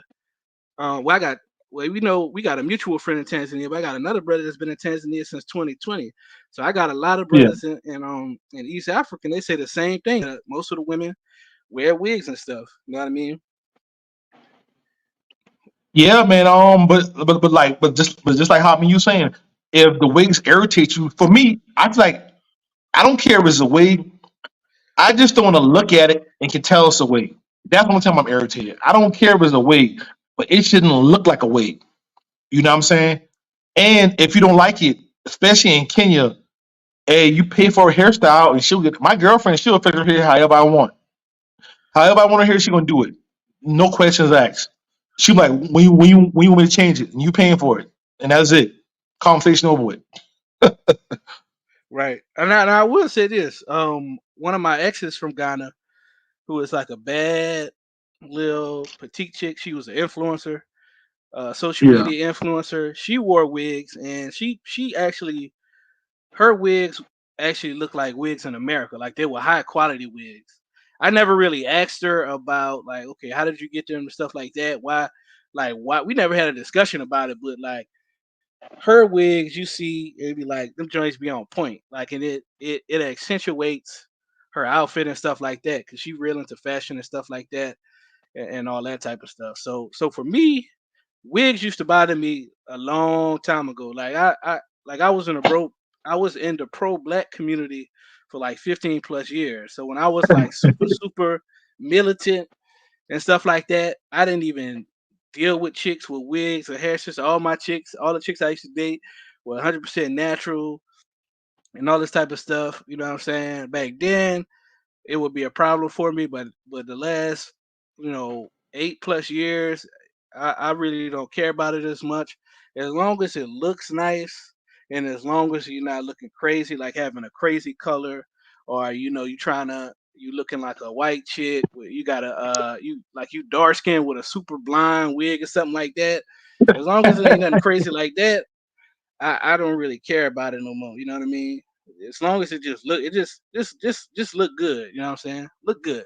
That's what I say about it. But I do prefer natural. You know what I'm saying? At the end of the day, but like I said, the wigs not too much of an issue for me these days. It is what it is. Hell yeah, bro. I'm the same way.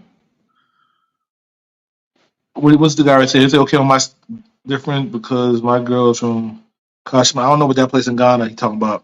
We're talking So I about was moving. Kumasi. That's the next biggest city after Accra, which Oh, that's in all right. it's in the Khan region. So I think it's Uh-huh. northeast, if I'm not mistaken. It's where most of the Khans are, which Accra is a Ga.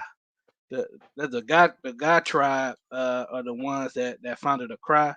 So it's like Yeah. Ga, and then it's Accra is the most, it's the most diverse. Like you got all the different tribes from all over the country. Then you got people from like I didn't see Ethiopians in Accra. I didn't see Kenyans. Like matter of fact, I don't think I told you this, but it's crazy. I talked to a Kenyan chick like 3 years ago, and I rarely seen this chick in Accra, dude. I was like, what the hell? Cause Really? That's crazy. she got kind of big though. She gained a lot of weight since when I was talking to her. Like well, she was a kind of like a thick Lua chick, and she's more kind of chubby now than thick. Yeah, but she is a Kenyan chick that I met that she always had natural hair. Like she got like the dread, the locks in her head, like the twist. But I Yeah. seen her in a club in a crowd. I was like, man, that's like you don't expect to see nobody from the opposite side of the continent. You know what I'm saying? In your neck of the woods, bro. Especially like you talked to him a couple years ago, and once I figured Yeah. out, cause I was trying to decide where I'm gonna go first, long term, out of Accra and Nairobi, and I ended up deciding on Accra. So I was like, well, look, I'm not coming to Nairobi anymore. So just kind of break it off. We could still be friends type thing. And I wound up seeing in a club out there. I'm like, wow. That's crazy. That's crazy. So when you come to Nairobi, man, when you come to Nairobi, hey, I feel like Nairobi is turning to the new hotspot for investment. You can still buy you a nice apartment for 35,000. And bro, every time I go back, I got homeboys pulling up me all the time. When I my first year in Nairobi, I didn't see no black Americans. Now, bro, it's every weekend they hit me up. I'm here. I'm here now. Where you at? What's the Where first should I year? go? What's the first year you went? I went 2021. Well, what I'm noticing in with Nairobi is a lot of on YouTube. I've noticed a lot of content creators are moving from like other countries in East Africa and going to Nairobi. So I seen like it's a lot of Black Americans that was living in Tanzania that they moved to Nairobi. A lot of Black Americans that was living in Kigali moved to Nairobi because they're saying like those countries was a little bit too slow for them. You know what I mean? And Cause so even like cause even in Nairobi, bro, like I got a girlfriend now, so I got an investment property and I got an apartment I pay for too. Me and my girlfriend live together when I'm out there. So so now I live in the outskirts. I live like how local live. How like and then so I live in the apartment complex where all the foreign dudes hide all their girlfriends so at. you got this you have the same you kind of have the same situation that I have in Ghana, except that I just was living in Ghana like full time the last 2 years because that's Yeah, pretty much how my situation is. Like I have a apartment on the outskirts. You know what I'm saying? Only difference is I have two girlfriends. One of them has their own apartment, but the other one we stay in a shared apartment.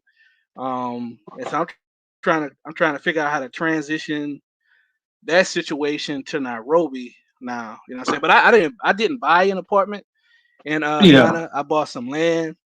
You know what I'm saying? I bought a couple acres of land out there, and yeah, I've been renting a couple places out there. Like I had a 3 bedroom, 2 bedroom.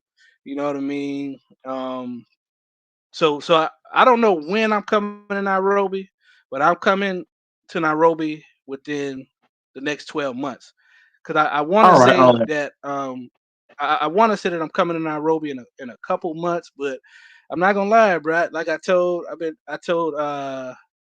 Pat, you know what I'm saying, from the group, Patrick. I was like, man, I'm just loving Colombia right now, bro. I'm loving Colombia right now. I'm loving it, bro. So it's kind of like it's one of those situations like where you just enjoying yourself so much. You know what I mean? It's like you don't want to leave, Yeah, I but feel I you, I feel you. know because my plan is to live in each country like 3 to 4 months out the year. So I'm gonna be going between Colombia, Kenya,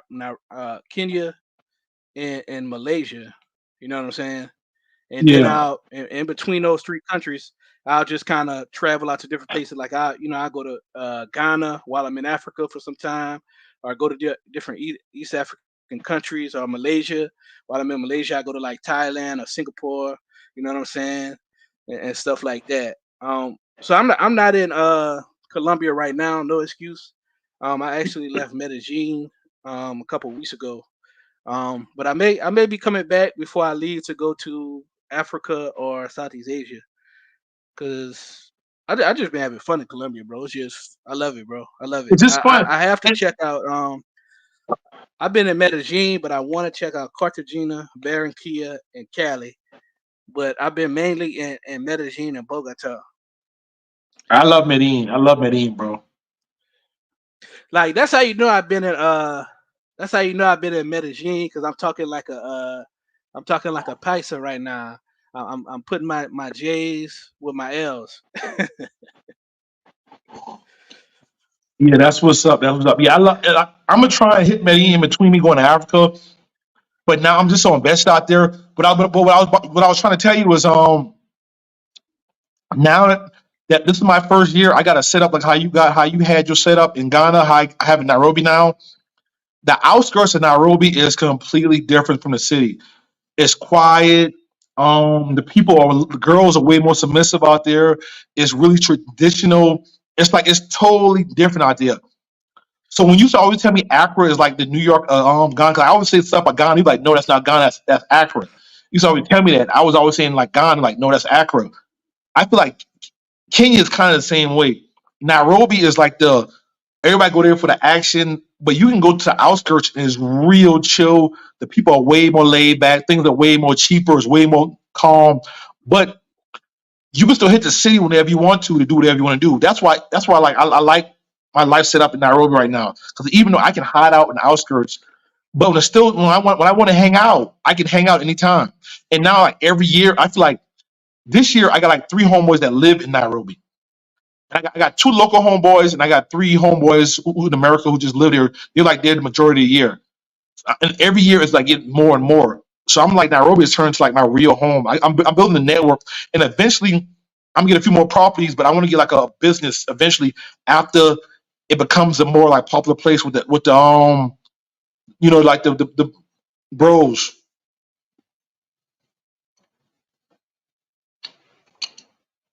Yep. Read these messages. So the eSIM the eSIMs are real good. Who else want to join the live? Yeah, can you hear me? Yeah, I got you at your stage. Yo, what's up, Kid Greatness? Yo, Okay, I what's think we have good? I think it might be a little delay. All right. So Yeah, what's so yeah, bro, I feel you on that. That's the same thing I'm trying to do. That's the same thing I'm all trying to right. do. Like the way I have everything set up in Ghana, I'm gonna just have it kind of set up in those 3 different countries that I named. And so once I get to Nairobi, we'll see. I'm trying to right now what I'm trying to figure out is, do I want to get an apartment in Colombia first, or do I want to get an apartment in Kenya first? And I mean specifically like buying a permanent apartment, not just renting. You know what I'm saying? So we'll see. We'll see. That's what's up. Hey, so Kid Greatness, man, what's going on with you, man? You Ghana right now? When you come to Kenya? Yo, I just touched down in Kenya right now, yo. Oh man, I'm gonna be there Thursday, man. I can't wait. I'm so ready to leave Rwanda. Yo, Rwanda's trash, bro. Like, oh, let me not say that. Hey, I was trying to be diplomatic and trying to be nice about it and talk around it, but it is, yeah. Yeah, bro. Like, I just caught myself. I'm too loose now. But yeah. It's like this is the problem with Rwanda. This is what I see. Like, it's super, super strict there, son. Like, it's like you gotta worry about everything. Even if you're shooting content, like I know a couple dudes that got rolled up on when they were shooting content and they deleted all their footage. Like not just the footage that they was recording in Rwanda, all the footage on the damn camera. That's So crazy. That's crazy. yeah, Let me tell you what really turned me off, bro.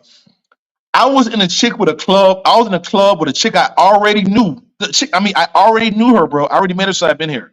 I already hung out with yeah, her. She said something to me slick, whatever. So me playing around, I just smacked her on the ass. She said, I'm gonna call the police on you. And but then she tried to play it off like she was just playing. I'm like, nah, that's a real threat, bro. You don't when somebody me I listen when somebody tell me something I listen, bro. And I'm like, that was a real threat. I'm like, I already see how it is out here, bro. You wouldn't even if you wouldn't say that unless you really meant that or you confident enough to say that. And that kind of turned me off. I kind of like lost all energy after that. yeah. Oh, Like so that Rwanda's that one weird. situation ruined your trip? I mean, it wasn't not really that too. It was just like for me, it was kind of like my Ghana experience. It's kind of too slow for me. But Ghana had more stuff going on in here. It's like a slower version of Accra. Like at least Bro, Accra had like a you nightlife.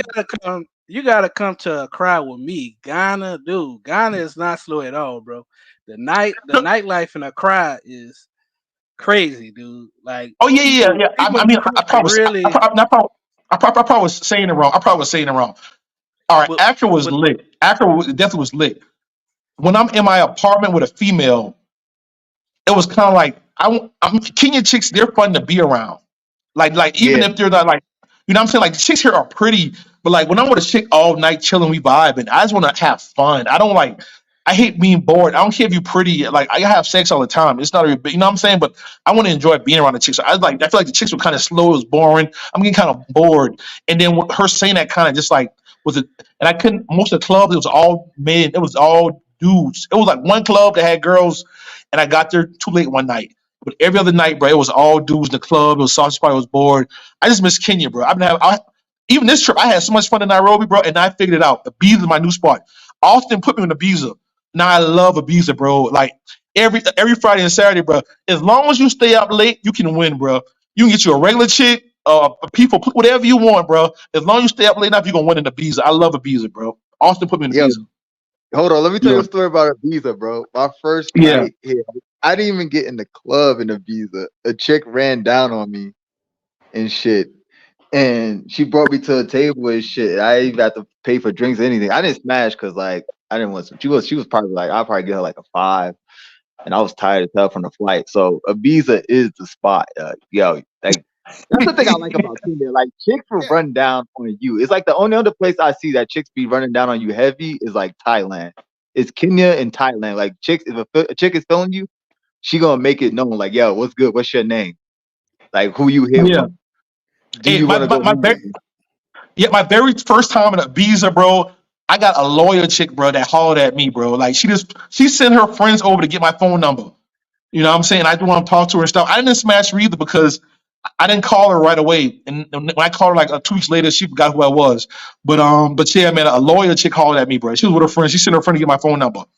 But yeah, man, I love Ibiza. That's my new spot. And Austin put me in Ibiza because I used to go to Brew Bistro in Gemini. But Austin I put me mean, in Ibiza. Gemini's cool though. You know, But like Gemini, Gemini's Gemini's a cool good too. after-hour spot. Yeah. Yeah. Never wait 2 weeks to call a chick. It's not America.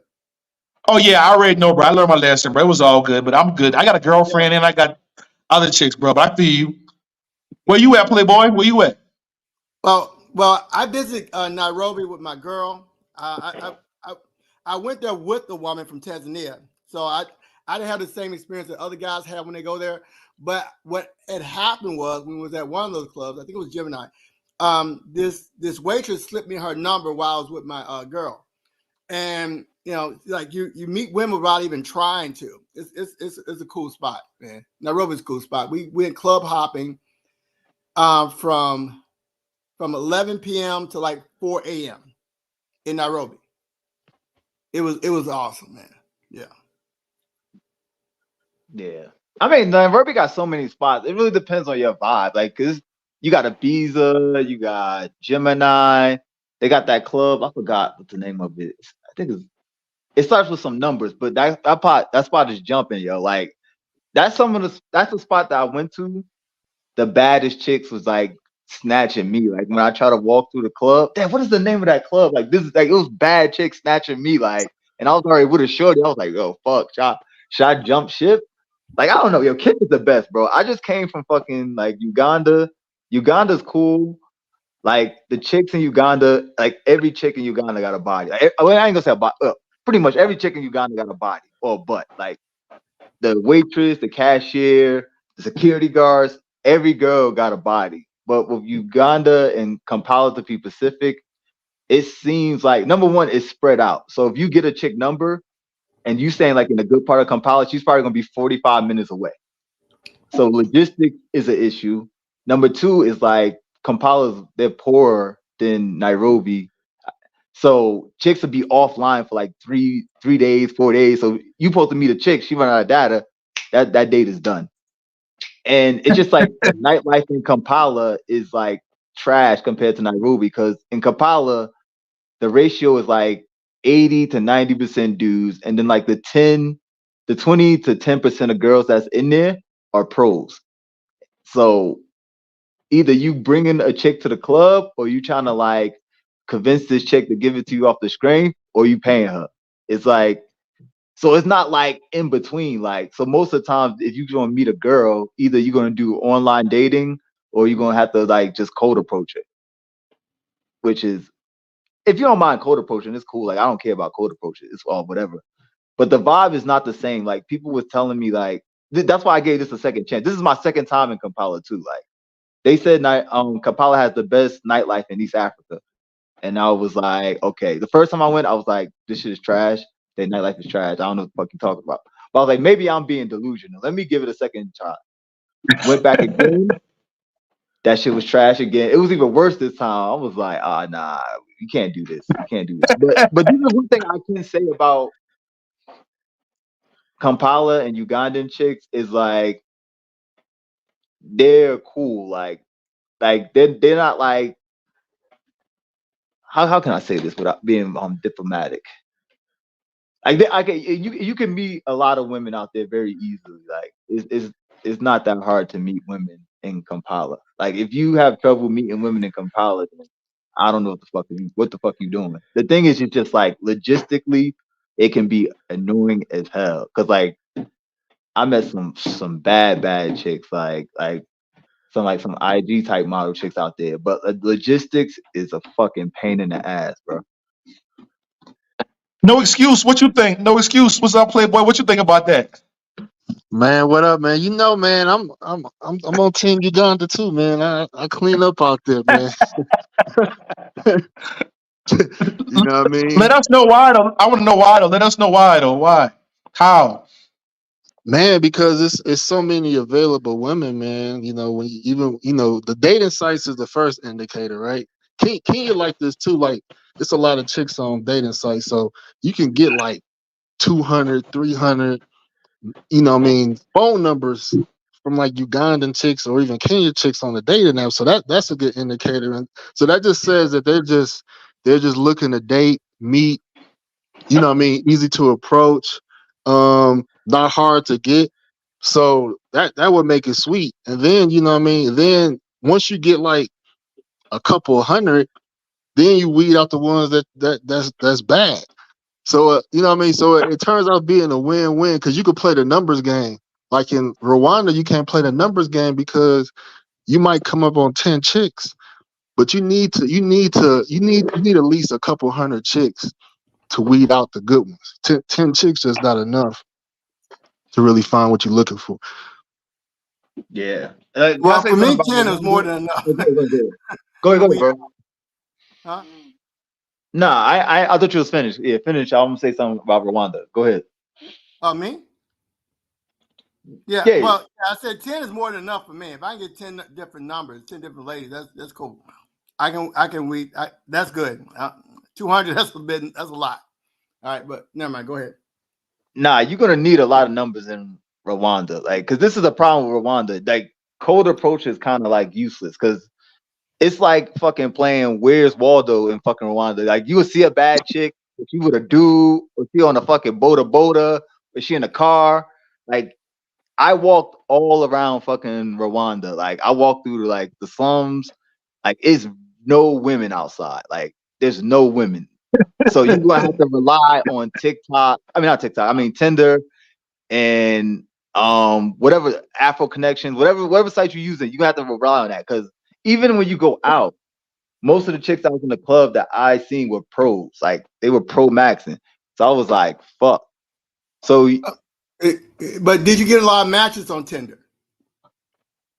yeah, I got matches, but they would disappear though. They did that same shit like what was going on. I think it's actually worse than Uganda. Like, cause yeah, they would disappear like out the blue. You were supposed to meet with a chick, and then she would disappear and come back the next day. But this is the thing though. I think I know how you're supposed to play Rwanda, and I don't know if everybody could do it. Is like you're gonna have to probably like go by like there's the university by the convention center. I found that probably like 2 days before I left, and I just walked around there, and it was mad bad chicks, and I got digits, but like I was already leaving. So you're gonna have to probably find places where people don't act like well, you're gonna like a library, a university. You're gonna have to find places where women will actually congregate, and I guess they'll feel safe. Because I guess that women don't feel safe going out alone. Because like Okay. it was so hard Yeah. to find women in Rwanda. Okay. Yeah. It was exact opposite in Nairobi. So okay, cool. That's where I got the most numbers in Rwanda was by the university. That's where I seen the baddest chicks by the university. I was like, Really? I think I seen one of the coldest chicks in my life. I wanted to. Now I was y'all in. tell me. Now y'all tell me I have to change my flight. Bro, But you that's got, what bro. The same thing but that's happened to me. That's what I was saying. that, Like the last 2 days, that's when I found out about the university. but it's right Hey, by I'm going in Kigali tomorrow. Heights though. That's usually a university is it's like a no brainer. It's like hard to mess up there. Yeah. But a lot of All right. times the chicks gonna be too young for me though. Yeah, especially All right. Cool. if you're in a more conservative country, where the women don't really go out as much. You know what I mean? You got to get creative and go to places like universities. Maybe if you go to like certain restaurants, malls and stuff. Cause yeah, think about it. Like the more at night, and the women that you do see out at night in those countries, they either going to be pros or they're going to be the more liberal chicks that are from like different countries. Like what I noticed in Africa, if you're in a country where the women aren't really, most of the women aren't into casual sex. A lot of the women that are going to be into casual sex are going to be those immigrants. So like women that's coming in from like the surrounding countries. You know what I'm saying? Oh, that makes sense. That makes sense. I never even thought about that. I never even thought about that. So me, I like semi pros to be honest. I like the in between chicks, the sugar babies and stuff. You know what I'm saying? But yeah, man. But for me, it's been the chicks off of Tinder, and they all want something. That's been my bread and butter since I've been here, bro. That's it, bro. The chicks off Tinder and they want something. Some want this, some want that, but they all want something off Tinder. So that's pretty much how I've been surviving out You here. You got know to what I'm hit the saying? streets, So bro. Because even Tinder.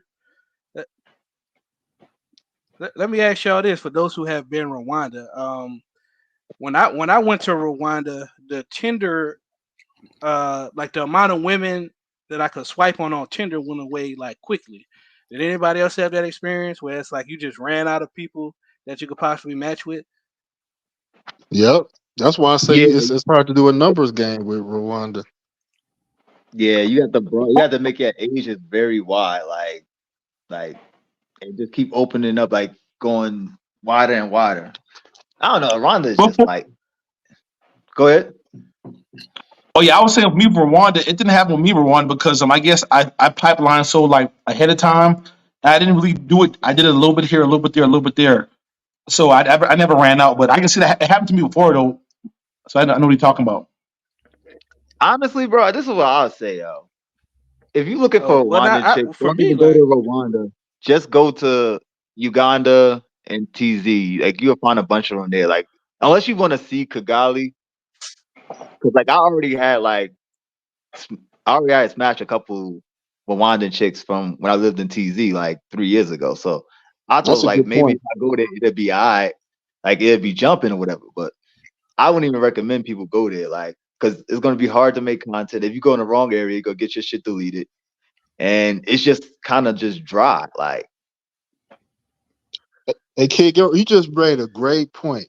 You made a great point because there is a lot of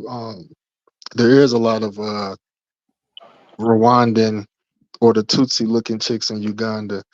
And a lot of them, the most of them I met, they was mixed. They was half Rwandan and half Ugandan. But yeah, you right, bro. You might as well. I might as well just stay in Kampala and, and and grab those. You know what I mean? That's a good point.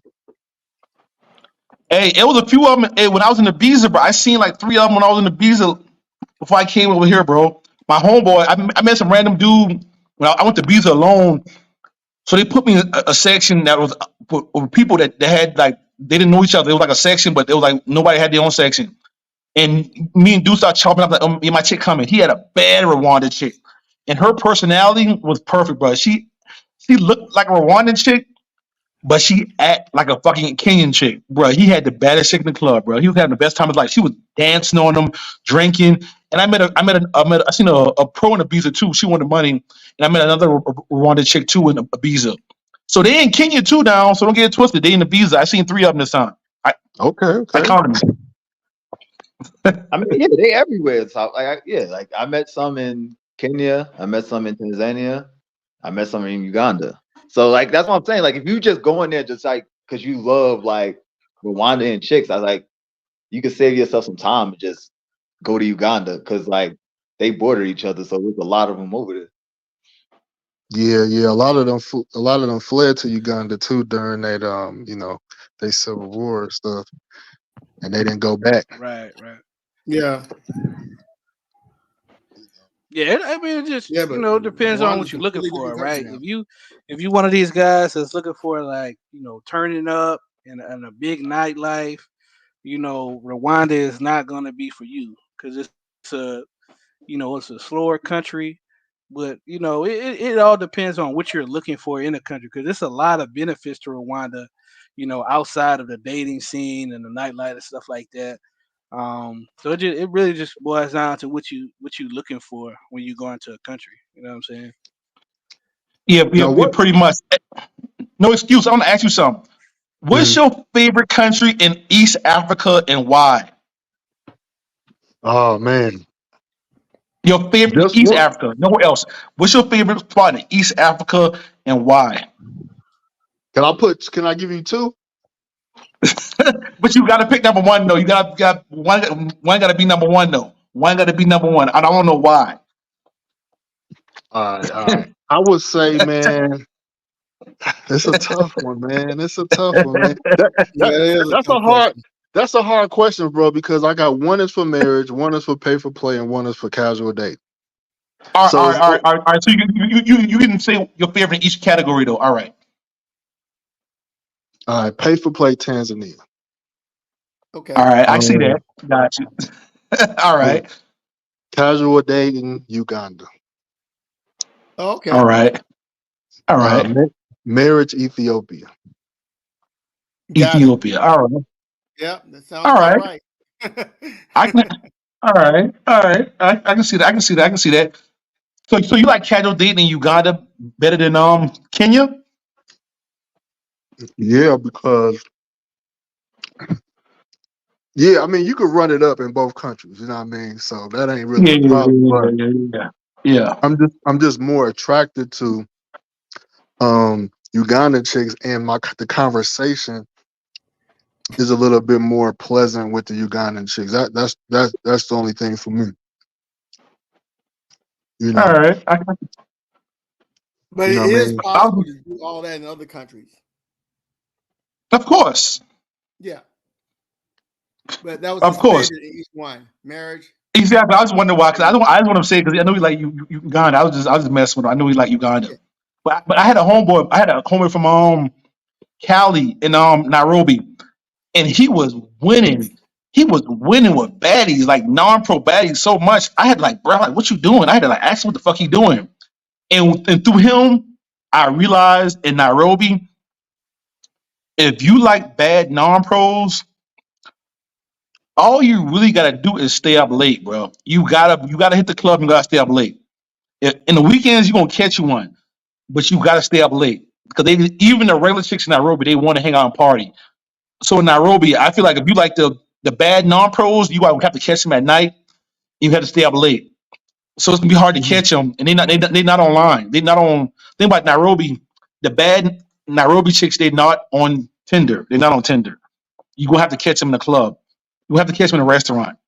You know what I'm saying? But yeah, but I feel you though. But and I like Uganda. But my issue when I was out there, I couldn't find pretty chicks.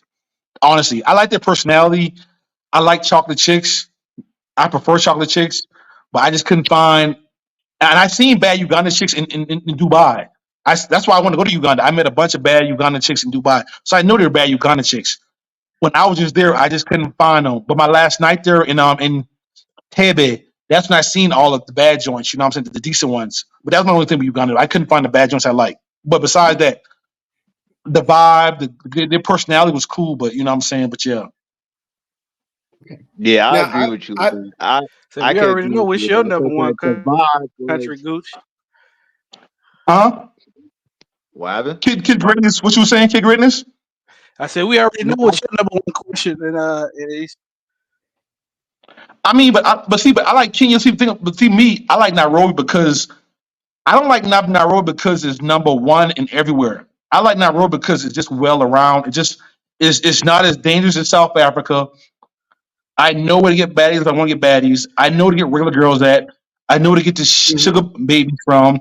I got local homeboys. Like when I'm in Nairobi, I get invited to local parties, like local like gatherings, local events. Like I feel like they accept me, like they fuck with me. Like even though like in the last 2 years more Americans are coming there, and I love hanging out with us. You know what I'm saying? But I got Kenyan homeboys that we be like hanging out real heavy and stuff.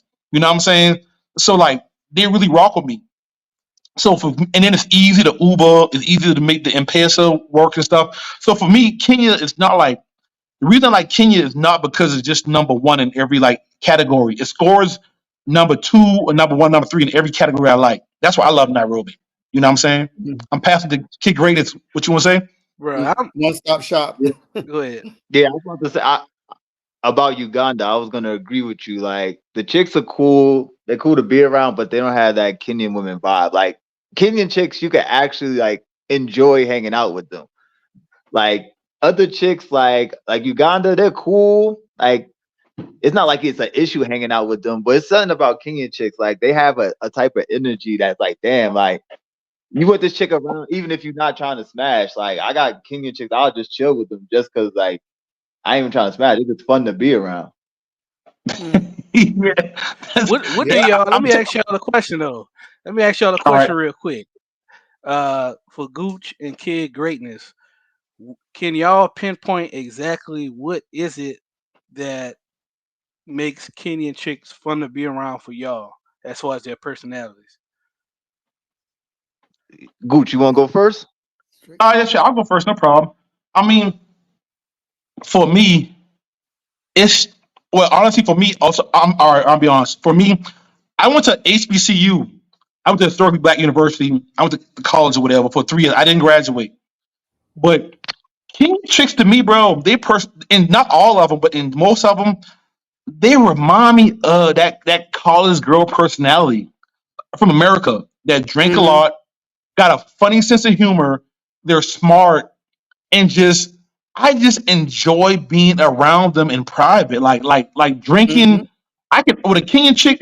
I could be in an apartment with a bottle of liquor and have the best time of my life, bro. Like I can just the way we have fun, the way we be talking and making jokes, and she dancing for me. Like it's just I just enjoy being around them. It's not even like because we can on looks we can go to other countries like easy. You know what I'm saying? But just being around them, bro. I just enjoy being around them, bro. It's their vibe. You know what I'm saying? So I feel like most people who like Kenya, I always say you have to catch the vibe. Even like Czech, me and Czech was hanging out in South Africa together heavy, bro. Before we was in South Africa hanging heavy, and when he first got to Kenya, he was like, "Bro, I don't know why you like Kenya so much. I don't know why you and Austin like Kenya so much." This first week, by his third week, he was on it, bro, because he caught the vibe. So with Kenya, it's not really just like the just the attraction of women that's gonna get you to Kenya. It's the vibe and everything else. I'm gonna pass the kid greatness. Let me just say this real quick. For me, I'm not even that into Kenyan women like that. I'm not saying that they trash or they ugly or nothing like that, but as far as preferences, I'm not really like that. That's not what sold me on the country. It's all the other intangible stuff, the economic stuff, and the laws in the country that really kind of attracted me to Kenya. But go ahead, brother. Yeah, I want to say like when you hanging out with this is what I like about like Kenyans in general, not just the chicks. Like when you hanging out with people, it's like they know everything that's going on in the states. Like you hang out with a chick, she gets every reference you make. Like certain countries, like you say something, the chick by or whatever. But I feel like I could just really just be like myself. I could say whatever I want. They get it. Like yeah, it's like they. I feel like they know everything about American culture. They know they know how to have a good time. They they got a sense of humor, and they don't take themselves too serious. And then it's like okay, it's like almost like yeah, like actually you summed it up perfect. It's like that college girl kind of thing. Now that I'm thinking about it too, like yeah, it's kind of like a college girl. Like it gives you that energy. It's like they're in that phase. I feel like that most of them are in that phase in that life where they're liberal. They don't care about like they're not insecure. They're not pressing you to always have a fucking relationship. Some will. I'm not gonna say no, but like they'll come over, chill. Y'all could do y'all thing, and then she'll just leave. And the next day, you like, yo, you free? No, I'm not free. Okay. Next day, you free? Yeah, I'm free. Come over. So I feel like it's like everything about them is like they just go with the vibe. Like they're not pressing you. Like because other countries, like you chill with a girl, like she trying to get a relationship before you damn near kiss her. Like, yo, wait, what are we? I'm like I just met you. What the fuck you mean? What are we? Can we have some time together first? But like in Kenya, it's like, yo, if you're trying to hook up, you can get hookups. If you want a relationship, you get a relationship. That's why I fuck with Kenya. Okay. Like it seemed like you and Gooch, y'all more like that. As far as women, y'all prefer like that median between kind of conservative and between the ultra liberal women in the West, like somewhere kind of in between. Uh, I mean, yeah, you're right. It's a good balance. Like my chick, like I got a girlfriend. I do have a girlfriend in Nairobi, and she cool, bro. She would drink with me. She would talk shit, and then she'll cook for me. She do whatever I want. If you just heard her like talk, you wouldn't even think she's like traditional. But I be having her wearing fucking like traditional clothes. She be wearing like they be asking her if she's Somalian.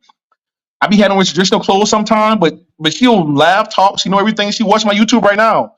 She probably gonna talk shit to me about talking about other girls and stuff. But yeah, man. But she like they got humor. They all around, bro. I feel like you get the best of both worlds. I feel like they're smart, but they're open minded. That's what I think. But that's what I think I love in Nairobi chicks.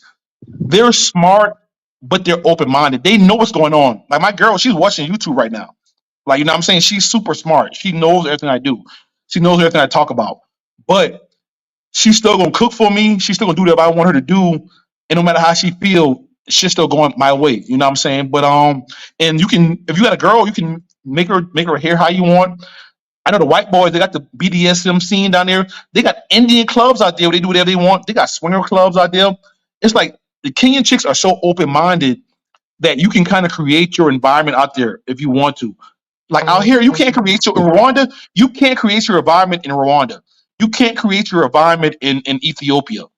You know what I'm saying? These countries in Kenya, you can fucking create your environment. And even though in Kenya you don't see the bad chicks everywhere, like Rwanda or Ethiopia, but you can find them if you know where to look at.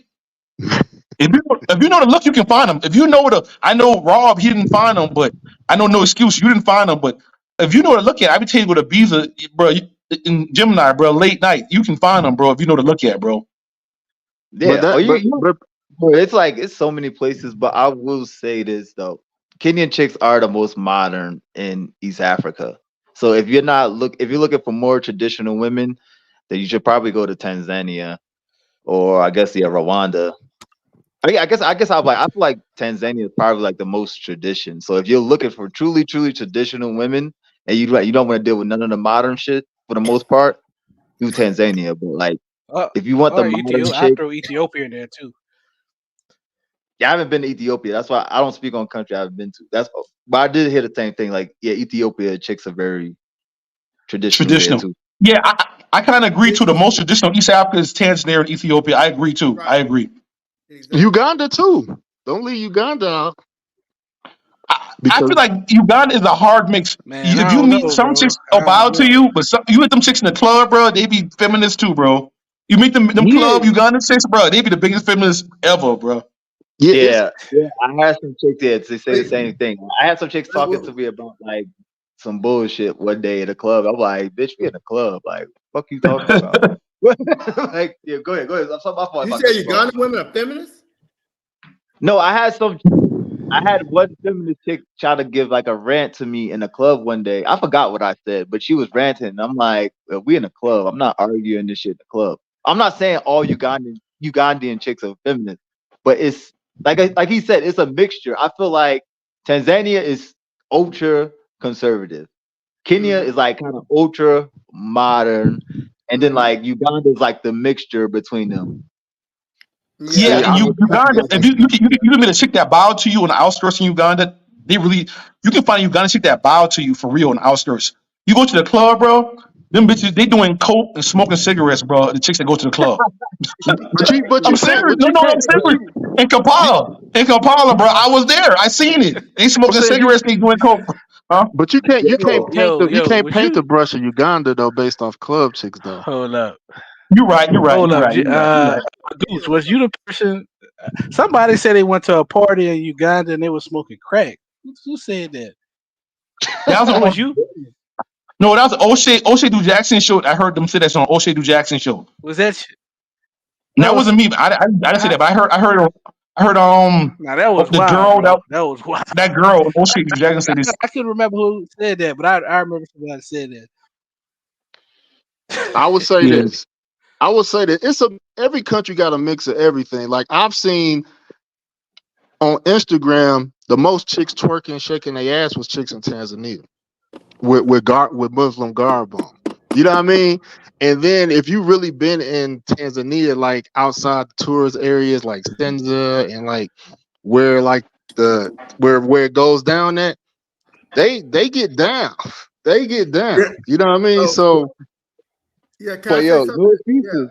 Yeah. That's part of their Those culture, Muslim though. I chicks mean, live that in that's Tanzania. every That's country where though, King because David. even when you go to like Muslim countries like Morocco and Egypt, they have the little underground spots where they be having some of their women up in there twerking. But we know most of the women in that country is gonna be more conservative. I mean, every country gonna have its more liberal women.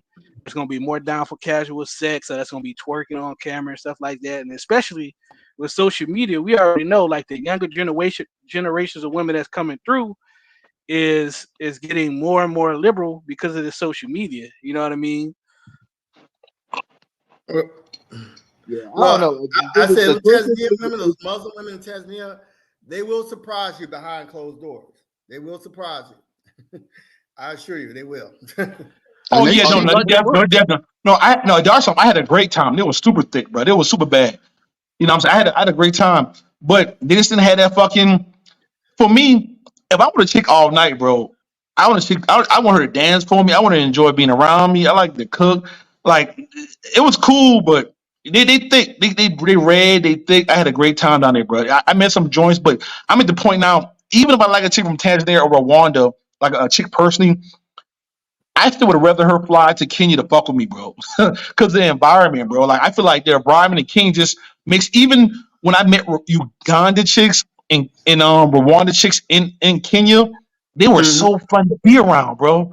Even you know Yeah, what I'm saying? Like they so upbeat. They so like the energy this rises in Kenya. You know what I'm saying? It's just yeah, the energy of the city that you know what I'm saying. yeah, yeah. My girl acted a lot more fun when she was in Nairobi. My girl from Tanzania, she was a lot more fun in Nairobi. A lot more. Yeah, I noticed that with her. Yeah, Yeah, so yeah, I I never Nairobi could tell have a lot of brought that people. to her. I different guess. people, yo. Yeah. I feel like Nairobi brings out that vibe in anybody.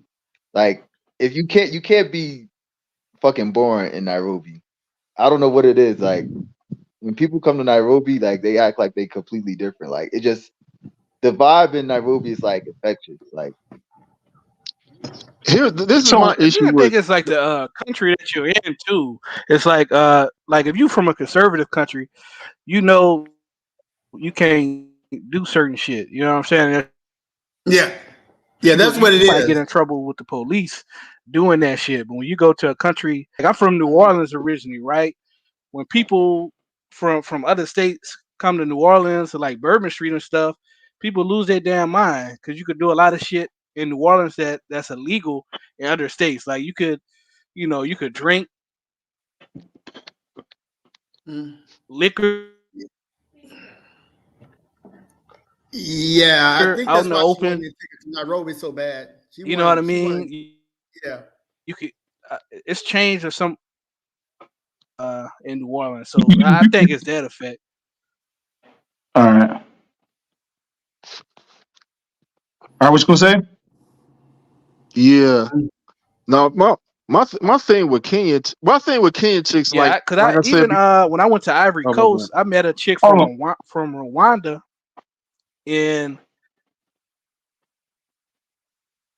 hold on a second. Let me get no excuse. Go. Go. No excuse. Go real quick. No excuse. What you were No, saying? I was gonna say my thing with Nairobi chicks is, and like you know, I'm a preference. Every place got a mix of different women. It's just that when it come to like style, like the average Kenyan chick, you know what I mean? Like when it come to dress, I just seen more fly chicks in like Uganda. You know what I mean? Whether they could wear like they could rock like some J's with like a fitted hat on. Like Uganda, a lot of Uganda chicks just have a lot of more swag to them, and like some of the Kenyan chicks that's not really exposed like that. You know what I mean? Like even if you go to the club, even if you look at some of the YouTube, I mean the Instagram club videos, chicks don't be fly like that versus other countries. Like if Yeah, you that's that's funny, bro. even in TZ, you know what I mean? They don't be like, fly from head to toe. You know what I mean? And then like they have a lot of country, what we would call in the U.S. country ways. Like I had a chick come through, had a chick come through. She take her number two and then get ready to smash. I'm like, yo, you not finna like shower? You know what I mean? Like, and she like bent, and she, you know what I mean, and she like in the quattro position. I'm like, yo, you just took a number two. I'm like, Oh nigga, I shit. could, you know what I mean? Like, you know what I mean? Hey, you gonna So, stop talking about my bros, nigga? You gonna stop talking about my bros, nigga? so it's a mix, man. But you know what I mean?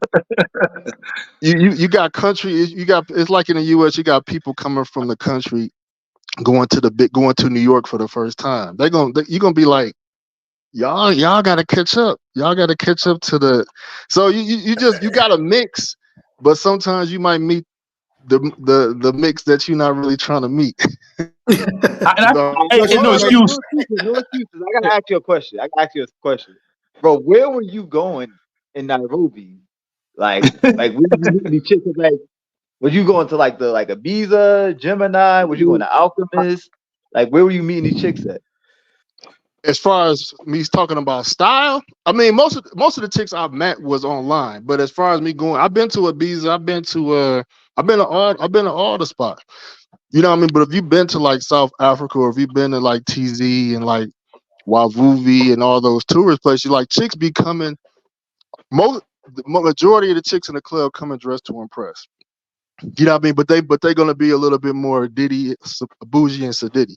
Where the Kenyan chicks, they'll be more cool and loose, but they're gonna have on some blue jeans and you know, they're gonna have on some blue jeans, or if they have on a skirt, it's loose, it's not tight fit. You like, damn, what's the point of wearing a dress if it's not, snug?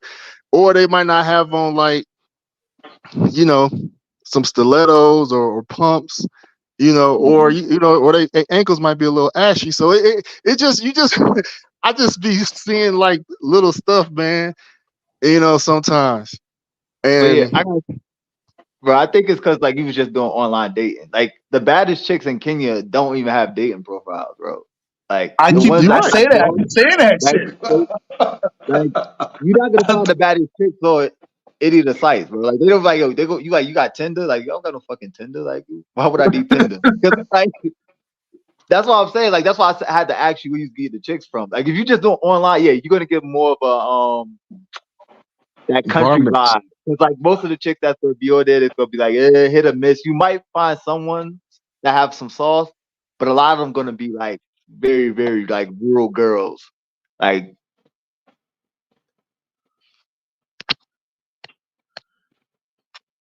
Yeah, I was saying the exact same thing, bro. When you in Nairobi, Yeah, bro, yeah, I agree with the that. bad chicks ain't on Tinder, bro. They not, bro. Tinder is just to make sure that you get there and you gonna be good. You gonna be good when you get there. That's all Tinder for. But like after that, bro, in Nairobi, you not gonna meet the bad chicks till you go to the restaurants and stay up late and go to the club, bro. That's it, bro. And there's no in Nairobi. There's no way around that. It's not like even in Rwanda. I feel like Rwanda is the complete opposite of Nairobi.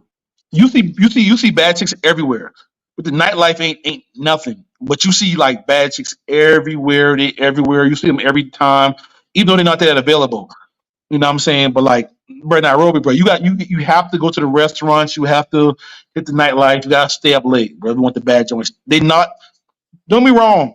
You on Tinder, you gonna see a lot of chicks, available chicks, but they not gonna be the bad joints at all. yeah. Actually, I don't even feel like you need Tinder in Nairobi. Like, I think that's bro, like you know, alls like So you then can get is like Nairobi a 10-day, 7-day trip yeah, I for think that's in most African countries. You know what I'm saying? Because even every, well, I'd have been in Yo, a you club cutting in out. Ghana. You know what I'm saying?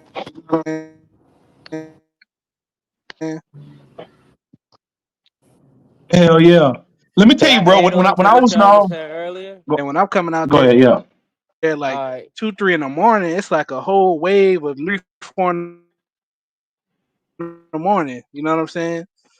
And like the chicks that I see on the ground, and that you might get like, that's where you normally gonna see like the 8, 9s, and 10s at. Like from my experience. Yeah, in most countries, usually the baddest chicks don't be on Tinder because they don't need Tinder. They already have a lot. They got the richest dudes hitting them up all the time. They got the business owners, they got the politicians. So why would they waste their time on Tinder? That's why But I that, say like Tinder is a good like okay if you're trying to pipeline sets things up just in case like the country is shit. But like once you get to the country and you see what the vibe is, like I don't even fuck with Tinder no more. but that's just like the United States though. Most of the bad chicks not online, and all the bad chicks get approached by the dudes with money. So you're not really you're not really changing the dynamic. You know what I mean? Because I ain't gonna lie, the chicks I got shot down in Kenya was chicks that was getting, some dude, she was stepping in some dude Mercedes, some dude's Range Rover, you know what I mean? So even though I'm coming with money, it's dudes flexing on me in Nairobi for the chicks that I But, want. hey, but you But went to you can get them there, Milan though, bro. bro. You went to You can Milan get though. You them. went to the wrong club, bro. The Milan is where. Listen, Milan is where the bitches with money go at. Even in Milan, everybody know Milan. Milan expensive, and even in Milan, bro, the girls have money, the dudes have money. It's a different vibe in Milan. Nobody I know Are who you loves from Nairobi Milan? go to Milan. Nobody I know who Milan loves is them, trash. huh? Nah, he went to Milan. Nah, He went to Milan is Milan. trash. So that's why I you told had him. such a bad experience. Like you couldn't pay me to go to fucking Milan. We There don't was some even we don't go to baddies in Milan, there bro. though. Yeah, so it's based on Milan, bro. You gotta go to Gemini. You gotta go to Pisa, bro. Yeah, bro, you need to come back, yo. When you come back, yeah, you need to hit Gemini, Ibiza. You can even hit Quiver some nights. Quiver some nights is good. Yeah, I was wondering like yo, what you was talking about. Like the chicks don't have no swag. They wearing loose dresses. I'm like, what the hell are you talking about? Like, what is that? You sound like you was in the village somewhere. Yeah, bro. You messed up. No, Milan was straight. No, Milan was Gucci, but like the chicks, village chicks, those was like chicks on Tinder and Afro intro. But Milan had the baddies, the bottle girls, chicks had their own VIP section. Them the chicks I want. Them the chicks I was trying to get. But see, I'm with you. I'm with you, bro. You went from the two farthest extremes in Nairobi. You went from the bottom of the barrel on social media on Tinder to Milan. Is like that's like pretty much the same thing like going to Atlanta, the small lounge where the bougie people go at and hang out with each other. The Yeah. girls got their own. The girls in Milan got their own money, bro, and they go there just to fuck with each. They don't go there to meet nobody, bro. That's why they go there. Everything costs a lot, so it's like Milan is a totally different crowd, bro. I never met one person that loves Nairobi goes to Milan, bro. Not one person. Not one person that But loves yeah, Nairobi goes to I'm Milan. not trying to switch the conversation up or nothing, but I only had one thing to add on what y'all was saying earlier. So y'all was saying earlier, Ethiopia is not like it's not no like middle type of girls. It's more so like is either she like a normal girl or she's more so a pro.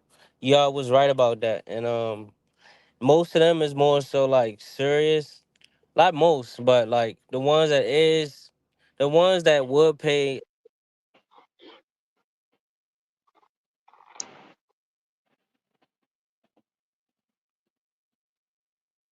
The ones that what? Did he cut out? Or is it my connection? Nah, I'm listening to him. I think he might have cut out. But yeah, no, Yeah, he like you're might saying, have. no, yeah, but Ethiopia was no. Don't be wrong. Ethiopian women are beautiful. Ethiopian women were my first love in Africa. I used to go to Dubai, Abu Dhabi, Bahrain all the time for work. So Ethiopia, it was so beautiful. I smashed a bunch of them out there. I used to love Ethiopian women. I went to the What's your country. It opinion was. on them? What's your opinion on them? So, like, I'm gonna give you mine real quick. I'm gonna give you mine real Oh, go quick, ahead. Go ahead. All right. Go bro. ahead. All right. She like, all right, like they'll travel all across the world. Like, let's say if you in one part, let's say if you in Dubai and she in her home country, she'll fly all the way to Dubai and like, do whatever, right? But some things they won't do is like all right, like most of them, they don't like they won't do stuff that's not in that Bible. So, for example, like oral sex. Yeah. Yeah. Yeah. That's why I don't like them. They don't give head. Yeah, I know that. Yep. That's easily open with me. Yep. That's one thing. No, I'm just keeping it a stack with you. And then, for example, like you could get like a high caliber, and she could be a virgin. So, for example, my girl, she was a doctor, and she was a virgin, right? So, for example, but you gonna have to do a lot of shit. Like you gonna have to marry her. You get what I'm saying? So it's kind Yeah. of like. Yeah. Yeah. Yeah. No. But No. No. it's like a no BS. Like if you want to just focus on building wealth and traveling and shit, those are girls for you. You get what I'm saying? They like more They, serious.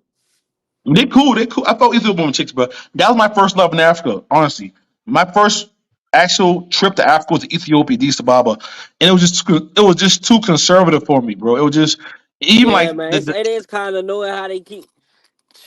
Man, she keep. It's just like, bro. It's just annoying. Some yeah. stuff be annoying, and it's like. It's just at certain points you just gotta bite your tongue, and that's the That's only you. thing that's annoying. But Hey, I'm gonna pass it to No Excuse. Tell us about your Ethiopian trip and how you feel about Ethiopia. No Excuse. Man, when I first went to Ethiopia, I did South Africa too, so I could compare the two quickly. Yeah, it wasn't it was cold, it was chilly. The chicks I met, they was okay. And I really didn't see the dimes. I didn't really see the dimes like that. You know what I mean? Walking through Bolay. Like I seen some dimes here and there, but the average ID's chick wasn't like I wasn't turning my head left and right. But I will say I was 4 for 4 on on knocking down in Ethiopia. So I was surprised at that. I was expecting not to get anything. But you know what I mean? But they like you said, they don't really do the, oral sex like that. And they are more they are conservative in public, but once you alone with them, they cool. All of them spoke fluent English. Um, one thing about their culture I like is that they're the only African country that I know that they don't do dowry system. It may be some small, it may be some, no, they don't. some, it may be some tribes that I don't know about, but for the general, they don't do dowry system, which is which I think is a good thing. You know what I mean? So if you want to marry a chick, you ain't got to pay the family or nothing like that. But it's Ethiopia for me is just like for me is like if you just want to just settle down, like it's not like the big, Addis not the best party scene, it's not the best food scene.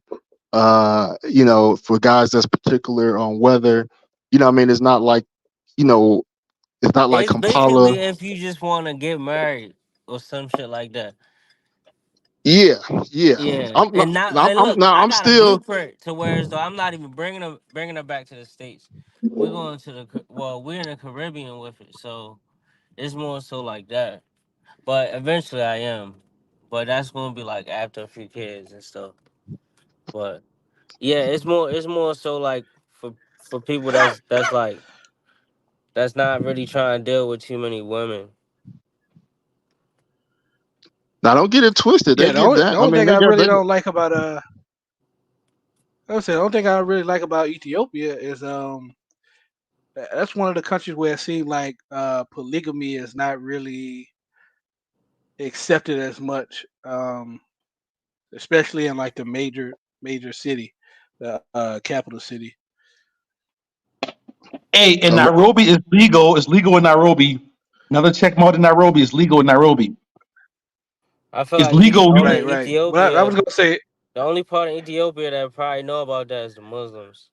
The Christians probably won't even understand it. yeah, well, yeah, in yeah. Nairobi. Now, well, yeah, because Nairobi is legal. I talked to like years ago, before I started coming to Africa, years ago, I was on Afro Introduction. I was just kind of, conversing with chicks from different countries just to kind of see what the vibe is like, what their mindset is. And What I type had of girls you met on there? what's that? What type of girls you met on there? Afro introductions. Oh, I met chicks from Ethiopia, Ghana, Nigeria, Kenya, South Africa, Gambia, Senegal, um, Uganda, Rwanda, from like a whole bunch of different countries. Cause I was just trying to, you know what I'm saying, like kind of get an idea of the mindset of like chicks from different countries and stuff like that in Africa. You know what I mean? But like one thing I noticed when you actually in these countries, like No Excuse was saying he didn't really see a lot of dimes. Like when you actually in these countries for a significant amount of time, like what I noticed is you see a lot more diversity of chicks, right? Like if you like most of the chicks you're gonna see is like the bad chicks and the most attractive chicks in the country on social media. When you actually living in the country, you see the fours, the fives, the six. You know what I'm saying? You see the Mm-hmm. whole kind of the whole Yeah, range the of max you see chicks is like a in that 7 country. or Even 8. even even even even when you talk about body size, like people talk about, oh well, chicks in this country, all the chicks is thick and stuff like that, yada yada yada. But like when I'm in a country, I know it's like okay, like Africa has a lot of slimmer chicks that a lot of people don't talk about. Like even in Ghana, like the slim chicks have ass, but they're more slim than what you would think when people talk about, women from different countries. You know what I'm You saying? right. So you do see a lot more diversity. Like even in Ethiopia, like what I'm saying. I didn't see brother say, oh, I seen more thicker chicks in Ethiopia that a lot of people, cause you don't really think of like thick chicks in Ethiopia when you think of Ethiopia, right? Most guys think of like pretty slim chicks, but you kind of see any and everything once you go to those countries and you there for a long amount of time. You know what I'm saying? Yo, yo, yo. I'm about to be out, yo. So shout out to the panel. Shout out to all y'all. Hey, yo, Salute, GMT, salute. holler at me when Hey, you Kid Greatest, I'm gonna see you next week, Playboy. Hey, next weekend when we outside. Tell Austin, bro, we outside, Playboy. All right, you already know, son. All right, y'all later. All right, for Yeah. sure. All right. Hey, Yeah. bless. Yeah, Zoe out there too. Peace. Hey, yeah, I'm gonna hit up Zoe. I'm gonna hit up. We done talk, bro. We locked in, bro. You know me. Anything come to my city, bro. I'm claiming Nairobi, bro. I'm claiming Nairobi. That's my city, bro. Anything come to the city, bro. I know they coming. If you big enough in the game, bro, you come to my city. I already know you there, bro. Whether you talk to me or not. Say Yo, say Yeah. say Hey, Goose y'all be go ahead. having Y'all I people in want. Yeah, I want to ask a question. go ahead. I know you Yeah, I there, want to. Playboy. Well, but yeah, though. But hey, man, these countries be totally different. That's why when I give my that's when I give my opinion of a country, I try to just tell them like what it is, and not tell them what to like or what not to like, because it's something for everybody, bro. Because like West, East, North, South is completely different, and the countries are different. The cities are different. Like you know what I'm saying? the Like my regions. partner And I was gonna say this regions, like earlier, Ghana. cause Like bro told me about Ghana, some uh, shit I don't even know about Ghana. You know what I'm saying? Go ahead. like no excuse was no excuse said he said something oh he was talking about the swag of the chicks. He was talking about how like in Uganda the chicks be wearing Jordans and stuff like that. See, a lot of Black American dudes will probably prefer that, but for me, I'm looking for chicks that's having a whole different swag. Like for me personally, I wanna feel the energy of the chick based on her culture and her country. I don't really like when the chick is like kind of bootleg Black American chick, if that makes sense. Like to me, it's kind of like like I could take it or leave it when a chick is wearing like the same type of stuff that Black Americans are wearing. Cause I'm trying to get a different experience. I'm not trying to get a better version of a Black American chick. I'm trying to get an experience experience that's unique to that particular country. You know what I'm saying? So like for me, I prefer chicks that's like doing some traditional type stuff. Maybe they traditional tribe garb on and stuff like that. Like for me, that's more my preference. Or even if they had swag, like do it in your own unique way. You don't have to dress like a chick, like a black chick from New York or a black chick from Atlanta or something like that. You know what I'm saying? Or a black chick from LA. Have your own. At least have your own unique spin. Like you don't have to have like Jordans or Air Force Ones. Maybe you got another brand that may not be popular amongst Black America that you rocking. You know what I'm saying? To me, that's more attractive than like, okay, a chick, she dressing like a popular Black American chick or something like that. That goes down to preference. What you said about preference, like everybody likes something different. Like But even Kid Greatness, he said, I'm gonna wrap up on this. Kid Greatness said about the chicks they know Black American culture more and stuff like that. To me, I'm more interested in a chick that's not using a whole bunch of Black American slang. Cause I had a Ghanaian chick that was cold as hell, but she used a lot of Black American slang. Like she says, she used the term crackhead. I'm like, yo, how do you even know that? They don't even have crackheads in Ghana. Like it's crack. It's not a drug that is like used in Ghana like that. Like even people that's like drug addicts, it ain't gonna be crack. You know what I'm saying? So that type of stuff kind of throw me off. But anyway, let me say something real quick. Gucci, your boy Matt, right? Yeah, it's my nigga. See, me and him like the same. He like Uganda and South Africa just like I do, and we both came to the same conclusion. He was like Ugandan chicks remind me a lot of South African chicks, like the vibe, the swag. Cause South African chicks, they know how to dress too. They know how to dress. They know how to dance. They just got a little bit more sauce. You know what I mean?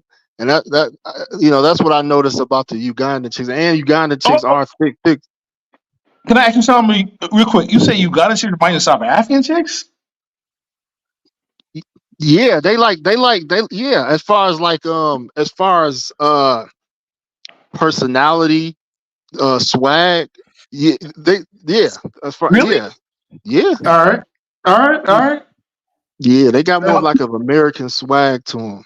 You know what I right. mean? You know they kind of blood related, right? They're both. I think they somebody. I think one of them told me they speak kind of the same languages between the Ugandans and the South Africans. I didn't see that. That's what I was South actually. I didn't see that. I want him to explain it because Ugandan chicks, to me, they're more similar to like I don't know. They look like West African chicks, and they and like the tribe chicks. When I was in Uganda, the chicks that weren't in the clubs that were from the village and stuff, they're more like hardcore, like submissive. They'll vibe to you. They're super submissive. But the club chicks, they were more extreme than Nairobi chicks. Like the real club, like Kampala chicks, they were like super extreme. So to me personally, my experience in Uganda, they had the most extreme girls in Africa in each direction, not good or bad. They had the most extreme submissive and the most extreme club. So that was my experience.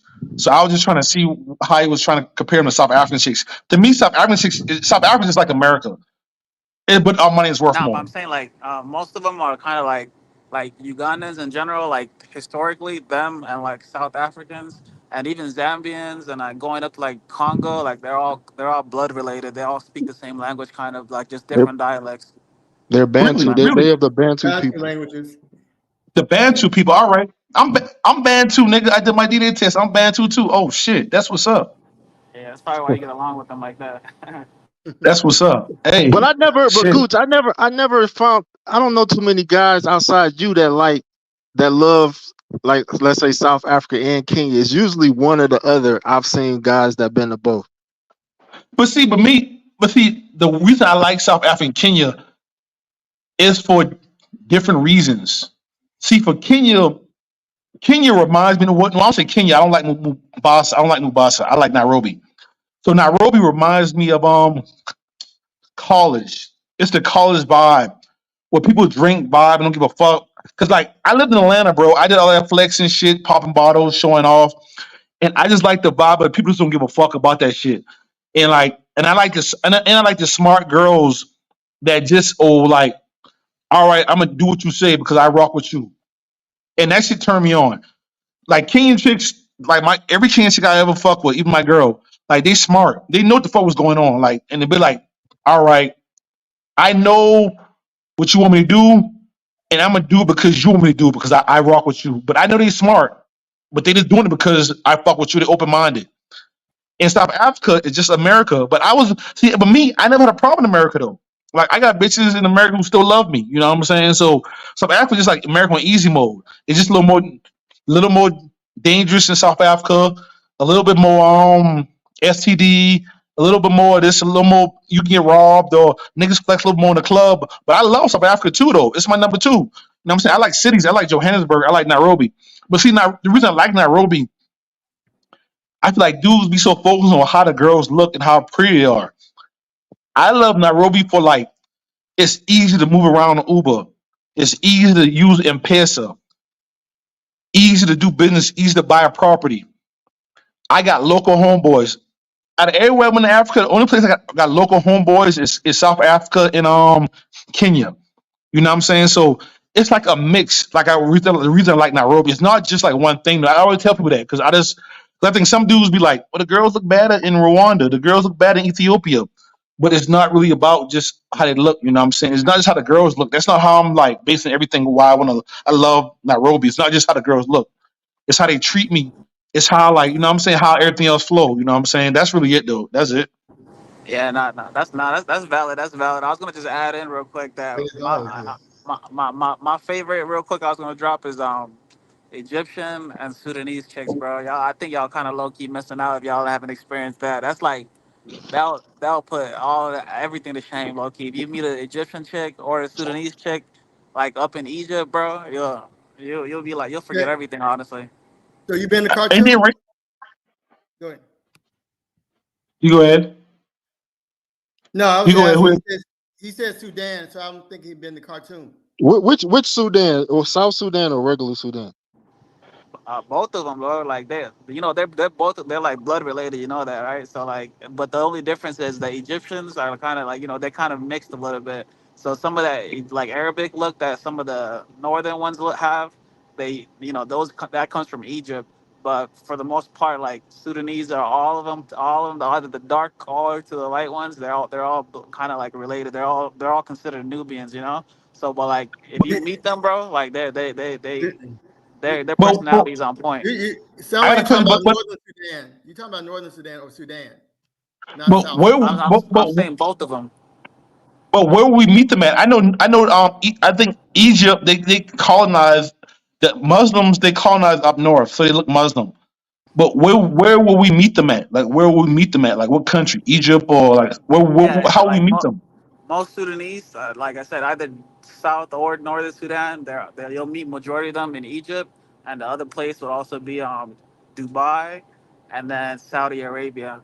Because they all speak Arabic, you know that, right? So wherever they're part of like the Arab world. Even though like they'll be dark as hell, or they'll be like they'll look mixed. They're all part of the Arab world, so they all speak Arabic and English, you know. But if you meet them, Hey, like you get the hey, most of both bro. worlds. Hey, bro. That shit. Hey, I smashed one in Houston one time, but low key, bro. That shit kind of hurt, bro. Cause you your history, bro. Ethiopia, no, not Ethiopia. Egypt.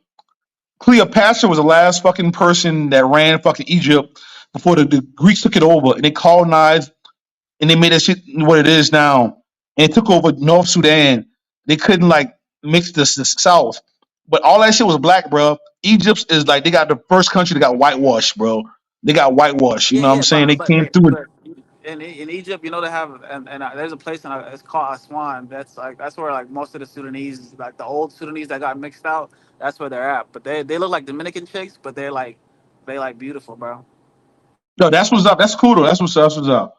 Hey, no excuse, man. What's up? What's with Africa, man? What you got going on?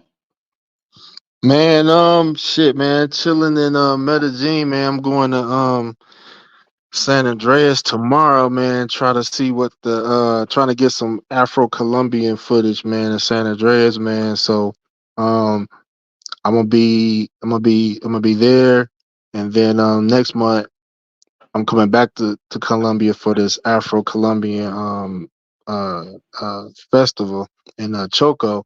So I'm pretty much gonna be doing like an Afro Colombian tour, all the majority black cities, and then like Jesse was saying earlier, man, you can compare. I mean, I'm basically trying to compare and contrast like the Afro Colombians to the African women because I was telling somebody I feel like my my dime scale is off because I've been around so many average looking chicks. So it's like you know what I mean. So I have to I came to Colombia to recalibrate myself to like Oh man, come on, stop playing, bro. This nigga crazy. you know, and then I'm gonna hit, I and then see you. I I'm see hitting you. I back. see you. I see you. Then I'm Hey, heading back to Africa at the end of the year. But I wanted to ask this question real quick. Um, I wanted to ask why Kid Greatness was up, but the Rwandan dudes that I've talked to and heard, the Rwandan dudes said they run through their chicks. You know what I mean? They marry, a lot of them say they'll marry other chicks. They said that a lot of them say they chicks for the streets. So, I'm trying to figure out how the Rwandan. I mean, obviously they live there, but the Rwandan dudes, they make it seem like it's sweet. They say it's everybody girl. That's how they be. That's how they be talking on social media, like they for the streets though. What are the Rwandan dudes doing? That's what I want to figure out. But bro, Rwanda. I'm. Go ahead. You go ahead. You I know was some gonna say. Rwanda dudes? I was gonna say Rwandan dudes are like usually like the ones you meet like out of the Rwanda, like they're usually like business minded, and the women that they like to go for is like business minded women, like housewives and stuff like that. Rwandan chicks are like that, but they also have that. They're also very, very, very like secretive, like they like to like hold secrets because the country they come from is very conservative, so like they can't really like be out expressive like that. So they hold a lot of secrets with them, but whenever they get a chance to like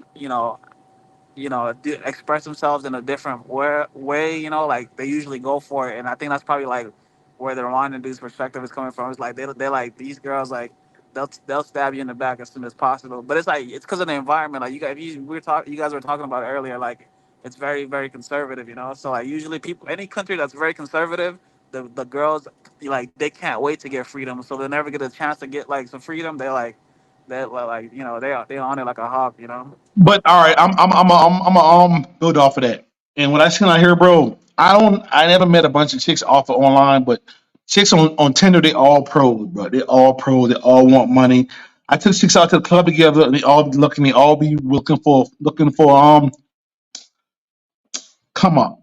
So man, yeah, they about money out here, bro. Like they all like, and I feel like it's not like how Tony would say like in Western countries like South Africa, they got like social service. They don't got none of that. So these chicks out here, bro, they all want something, bro, and they like the pretty chicks out here. They know they value is worth more outside of Rwanda. So I feel like the girls here, they're pretty and they True. got shit going on. They kind of hungry. They kind of like you a foreigner, at least give me this. So it's still cheaper than other countries. I still think Rwanda might be the cheapest place to monger in Africa. You know what I'm saying? Besides, if you just pipelining, but yeah, but these girls out here, they know they bad, but they know they in Rwanda. And it's not like a whole competition. So like you gotta take the good with the bad out here. The nightlife sucks, but at the same time, the girls, you can get a bad chick from Tinder to come to you Friday. And in Kenya, she be like, nigga, I'm hitting you up after the club. A bad, I'm talking about a bad joint. You know what I'm saying? A bad joint. She's like, nigga, You're all right. right.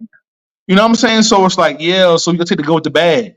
So that's my experience with Rwanda chicks, bro. Like I feel like they bad, but the dudes, I don't know. I don't have no Rwanda homeboy friends, so I can't really speak on what they saying, what they Yeah, doing. you, 'Cause I don't, you got you, I you got to don't, I get don't, I you don't got know you them. got to I get can't speak homies, on it. bro.